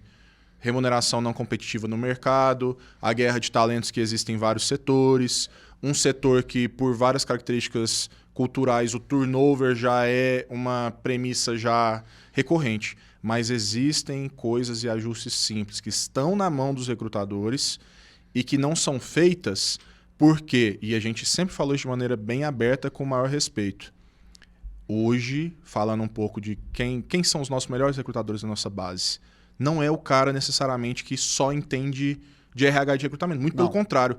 É o cara que sabe usar. Ele é multidisciplinar do ponto de vista de referências que ele vai procurando. E aí ele pega referência de marketing, referência de venda, o que ele aprende ali com o conceito financeiro e adapta isso para fazer um melhor recrutamento. Exatamente. Então, acho que antes de reclamar, quantos candidatos você está perdendo hoje no site da tua empresa? Já mediu isso? Já olhou no Analytics? Aí Conhece o funil? entra outro assunto. Você mede as coisas no seu recrutamento? Será que Você tem uma mede? cultura de dados? Será? Então, como você citou, recrutamento é uma das últimas áreas. Recrutamento não é RH. Uma das últimas áreas que está sendo digitalizada. Essa mentalidade de teste, o quanto você testa, o quanto você acha que o trabalho conosco lá em cima versus lá embaixo está convertendo de candidato, a gente não sabe, porque a gente não testa. Então, testar esse tipo de coisa, você ter recrutadores mais growth hackers, você ter recrutadores que sabem fazer esse tipo de coisa, os que a gente tem mais sucesso lá na Recrutei são esse perfil. É o cara que... O quanto que sua empresa fala na internet sobre o assunto que ela trabalha. Então a gente está aqui tendo um esforço, a gente está criando conteúdo sobre recrutamento, tá no Instagram, no TikTok, não sei aonde, não sei o quê. Aí o candidato vai procurar, ele não acha sua empresa falando sobre aquilo. Às vezes passa até uma dúvida, será que ela é referência naquilo que ela faz? Às vezes o processo dele se inscrever ou não vai daí. Então, criar a jornada de compra do candidato, eu acho que é um processo que todo recrutador que estiver ouvindo a gente poderia fazer agora. Porque o produto final que ele compra é a sua própria empresa. Exatamente. Então, finge que você é o candidato da sua empresa e pensa assim, vou me aplicar numa vaga. Vou entrar no Instagram, vi uma oportunidade. Como é que eu chego do Instagram no trabalho conosco e na vaga mesmo? É fácil? É difícil? Então, anota esses pontos assim. Não estou querendo vender Recrutei, mas se quiser comprar também é ótimo. Mas não tem problema nenhum. Pode pessoal. comprar, pode estar autorizado, ele não está proibindo, tá? Não tem problema não. Mas analisa a jornada. Às vezes você vai descobrir que com alguma ferramenta, ou às vezes sem ferramenta, só trocar alguma coisa de lugar, você resolve um problema. Sim. E aí, Pedro, eu queria te perguntar sobre... É a primeira vez que a gente vai posicionar de uma maneira mais pública, né? A Rê. E aí eu queria que, de forma especial, você falasse um pouquinho, né? Eu vou só fazer a introdução e vou passar a bola para você, até para falar de uns temas que são interessantes para a gente ir para o final e fazer agradecimentos para o pessoal. A gente está aí a inteligência artificial nesse ano, aí, principalmente a partir de fevereiro para cá, tomou uma grande proporção. A gente, inclusive, principalmente você, tem tido oportunidade em alguns eventos. Eu acho que nos últimos 2 meses você conversou com mais de 350 pessoas ao vivo sobre inteligência artificial. E aí a gente viu que isso é oportunidade e criamos a Rê, né? Aqui é a Rê que ajuda os nossos clientes, nossos recrutadores, nesses tantos e outros desafios de achar gente boa, de ter o talento certo no lugar certo, que eu acho que é uma busca. O Ricardo Rocha falou isso aqui hoje mais cedo, né? Não subestime o poder e a competência que gestores de empreendedores, gestores de RH têm que ter. Você tem que ser competente em pegar a pessoa certa e colocar no lugar certo. E sem um recrutamento adequado, esse racional não existe. Então, eu queria que você apresentasse o que é a Rê, como ela pensa, o que ela tem relação com essa fase de IA, para o pessoal conhecer as novas possibilidades aí dessa nova fase de mercado. Acho que já está batido falar de ChatGPT, né? Principalmente para um público mais tecnológico. Então, se você nunca ouviu falar de ChatGPT, pausa o vídeo, vai lá, abre o Google, ChatGPT, vê o que é e depois volta. É um ponto de revolução na história da internet, eu diria. Porque já se fala de inteligência artificial há mais de 50 anos. Já se constrói inteligência artificial há mais de 50 anos. E quando você tem o ChatGPT, que é um modelo de linguagem pronto para trocar uma ideia parecido com o ser humano, será que ele está passando no teste de Turing lá? As pessoas começaram a perceber que falaram assim, cara, aquele papo de inteligência artificial que às vezes me dava até medo, ela mais me ajuda do que me atrapalha. Então eu vou pedir para ela fazer um texto, eu vou pedir para ela corrigir alguma redação, eu vou pedir para ela fazer uma conta. E as pessoas começaram a entender que ChatGPT não é o vilão. Ele ajuda se você souber usar. Quando a gente viu esse movimento, e ele foi de novembro de 22 para frente, né, que eles lançaram mesmo o GPT, IA virou moda de novo. Existe uma época que IA era moda, depois caiu, aí veio uma coisa meio metaverso, aí depois metaverso saiu, voltou, IA tá na alta. Cripto. Então IA é a da vez. Mas essa eu não acho que é uma vez que saia. Acho que ela tem fundamentos muito sólidos para ficar. E aplicações práticas. Que era diferente as pessoas mencionarem metaverso ou explicarem metaverso, porque você não via muito na prática uma usabilidade. Mas agora com IA a gente vê. Então, quando a gente percebeu esse movimento, a primeira coisa que veio na cabeça foi: como que eu uso essa alta de movimento de inteligência artificial e coloco no recrutamento e seleção de um jeito que não afaste o recrutador? Por quê? Já se fala de recrutamento e seleção com inteligência artificial há 5 anos, há muito tempo. Então, várias empresas já usavam inteligência artificial há muito tempo, para recrutamento, inclusive. Mas era um jeito de usar que gerava esse receio do recrutador. Era um receio de ser substituído, que várias pessoas eu já ouvi comentar de não, eu não uso, porque vai que esse negócio troca meu cargo, daqui a pouco vai achar que não precisa mais de mim. Era um receio do candidato, de falar, eu estou sendo avaliado por inteligência artificial, será que nenhum ser humano vai ler o meu currículo? Será que ninguém vai me entrevistar para conversar comigo? Então tinha muito receio dos dois lados. E aí a ideia da Rê, ela nasce de: existe um universo receioso aqui, e o que a gente faz para potencializar o recrutador no que ele tem de melhor, potencializar ele, colocar ele no lugar que ele tem que estar, fazendo o que ele tem que fazer, justamente para dar mais tempo dele analisar melhor os candidatos. Que é para tirar o receio do candidato. E como que eu coloco também no meio desse processo IA para ajudar o candidato? Nessa primeira parte do seu raciocínio, Pedro, você me permite ser bem direto no que a gente pensa sobre isso? Pessoal, essa dualidade, esse binário de tecnologia no recrutamento, quanto mais tecnologia, menos humanização, isso é um binômio falso, na nossa visão.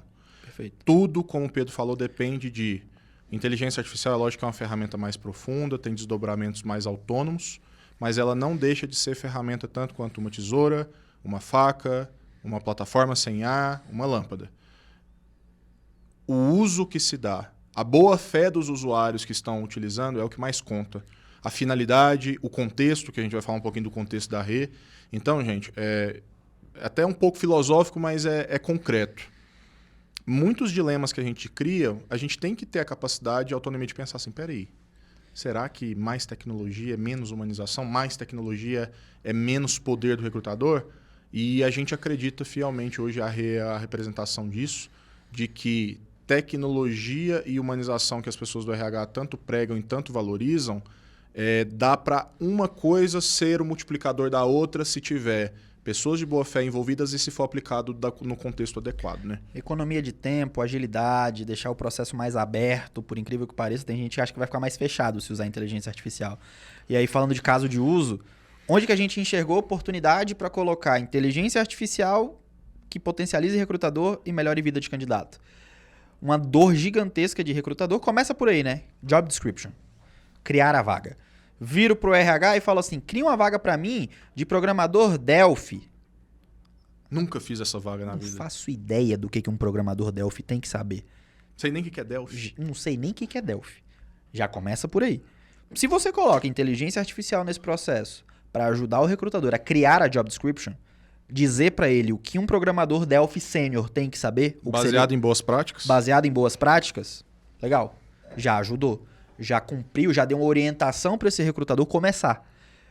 Eu vou dizer que a job description inteira tem que ser criada pela IA? Não, tanto é que é aberto lá. Se o recrutador achar que tem alguma coisa de errado, ele troca. Ele adiciona. Então, assim, é para potencializar, é para ajudar. Começa por aí. Beleza, criei a vaga. Show. Vamos pro candidato.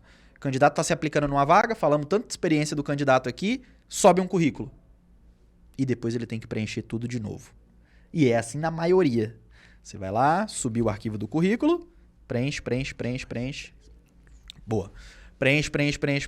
Repete todos os dados que estavam presentes no currículo. Coloca inteligência artificial no processo e permite ler o conteúdo do currículo e preencher o resto. Melhora a vida do candidato. Ele ia gastar 20 minutos, ele gasta 2. Fica muito mais fácil. E aí, você pode usar os outros 18 minutos que ele estava dedicado a se aplicar numa vaga para perguntar outras coisas. Para fazer mais entrevistas de finalistas. Fazer mais entrevista, enfim. Tem como padrão no mercado, né, Pedro? É uma visão pessoal minha. O padrão do mercado geral é ter 3 opções de finalistas para escolher de fato o talento que vai ser contratado. Mas nós, inclusive, em processos seletivos da própria Recruitation, a gente já sentiu a ausência de uma amostra maior de finalista para ter a segurança numa decisão. Eu chego numa conclusão hoje que esse número mágico 3 finalistas é porque é o ideal ou é porque o que dá para fazer com o tempo que sobra? Então, uma rede bem utilizada, uma inteligência artificial, até pelo próprio GPT, fica mais difícil de aplicar diretamente lá, sem a ajuda da rede, mas se você libera tempo de atividades repetitivas e depois pode se dar o luxo, vamos dizer, entre aspas, de não, eu vou ter tempo de conversar profundamente com 6 finalistas. Então dá para você expandir o tempo das fases de seleção mais profundas para você fazer a sua escolha, né? Exatamente. Eu penso exatamente assim, como que a RE ajuda os recrutadores a terem mais tempo para fazer entrevista, principalmente, que eu acho que é onde a gente mais pode investir bem o tempo. Ver soft skill, ver cultura, ver soft skill, ver valor. Ver tudo isso que a gente falou durante o papo cultural. inteiro. Então a RE tem ajudado a criar job description, tem ajudado a roteiro de entrevista, que eu acho que é uma das coisas mais legais que a RE faz, que é uma das coisas que as pessoas mais usam, que é, por exemplo, para a gente conversar, existe pelo menos um roteiro mental aqui por onde a gente vai. Se ele fosse padronizado, você recebeu aqui o Ricardo, se fossem as mesmas perguntas, fica chato. Então, assim, para cada pessoa um contexto. Por que não é assim no recrutamento? Então, usar a inteligência artificial para entender o contexto daquele candidato, com base nas experiências, nas formações, e a partir daí criar perguntas que tenham sentido com a vaga que ele está se aplicando, perguntas que nem existem, perguntas que foram criadas ali mesmo, do caramba. Claro. A entrevista fica contextual, ela fica singular. E existe, né, desde a teoria clássica do RH e do recrutamento, aquela divisão conceitual de a entrevista estruturada, semi-estruturada e não estruturada, que basicamente, resumindo, o quanto de roteiro e framework e engessamento eu uso. Eu vou usar um roteiro fixo que 10 pessoas eu entrevisto diferente, eu faço as mesmas 7 perguntas, ou não. Eu vou fazer uma semi-estruturada, que é deixar 3 perguntas padrão e as outras 7 eu amoldo com o candidato. Se você racionalmente pensar, se a gente pensar racionalmente, né, Pedro? Quanto mais contextualizada, individualizada é uma pergunta para um cara que chegou até ser seu finalista, melhor, porque você pode extrair realmente uma informação que faça sentido naquela conversa. Mas por que aí é também outra reflexão, por que a entrevista estruturada, ou no mínimo semi-estruturada, são as mais utilizadas? Porque é uma forma de escalar o pouco tempo que as equipes de recrutamento têm. Mas quando você tem a Rê, que pode te dar perguntas únicas, ou seja, fazer uma entrevista estruturada porque tem um roteiro, mas que você não tenha que repetir, você consegue escalar uma capacidade de individualização para o candidato finalista, que se for para fazer isso na mão e preparar roteiros diferentes, perguntas, ficaria muito difícil. Então, a gente está citando o caso de uso de Rê como um exemplo, de novo. Tecnologia depende do contexto, se ela prejudica ou se ela ajuda. Sempre. Exatamente. Eu penso igual. E aí, finalizar.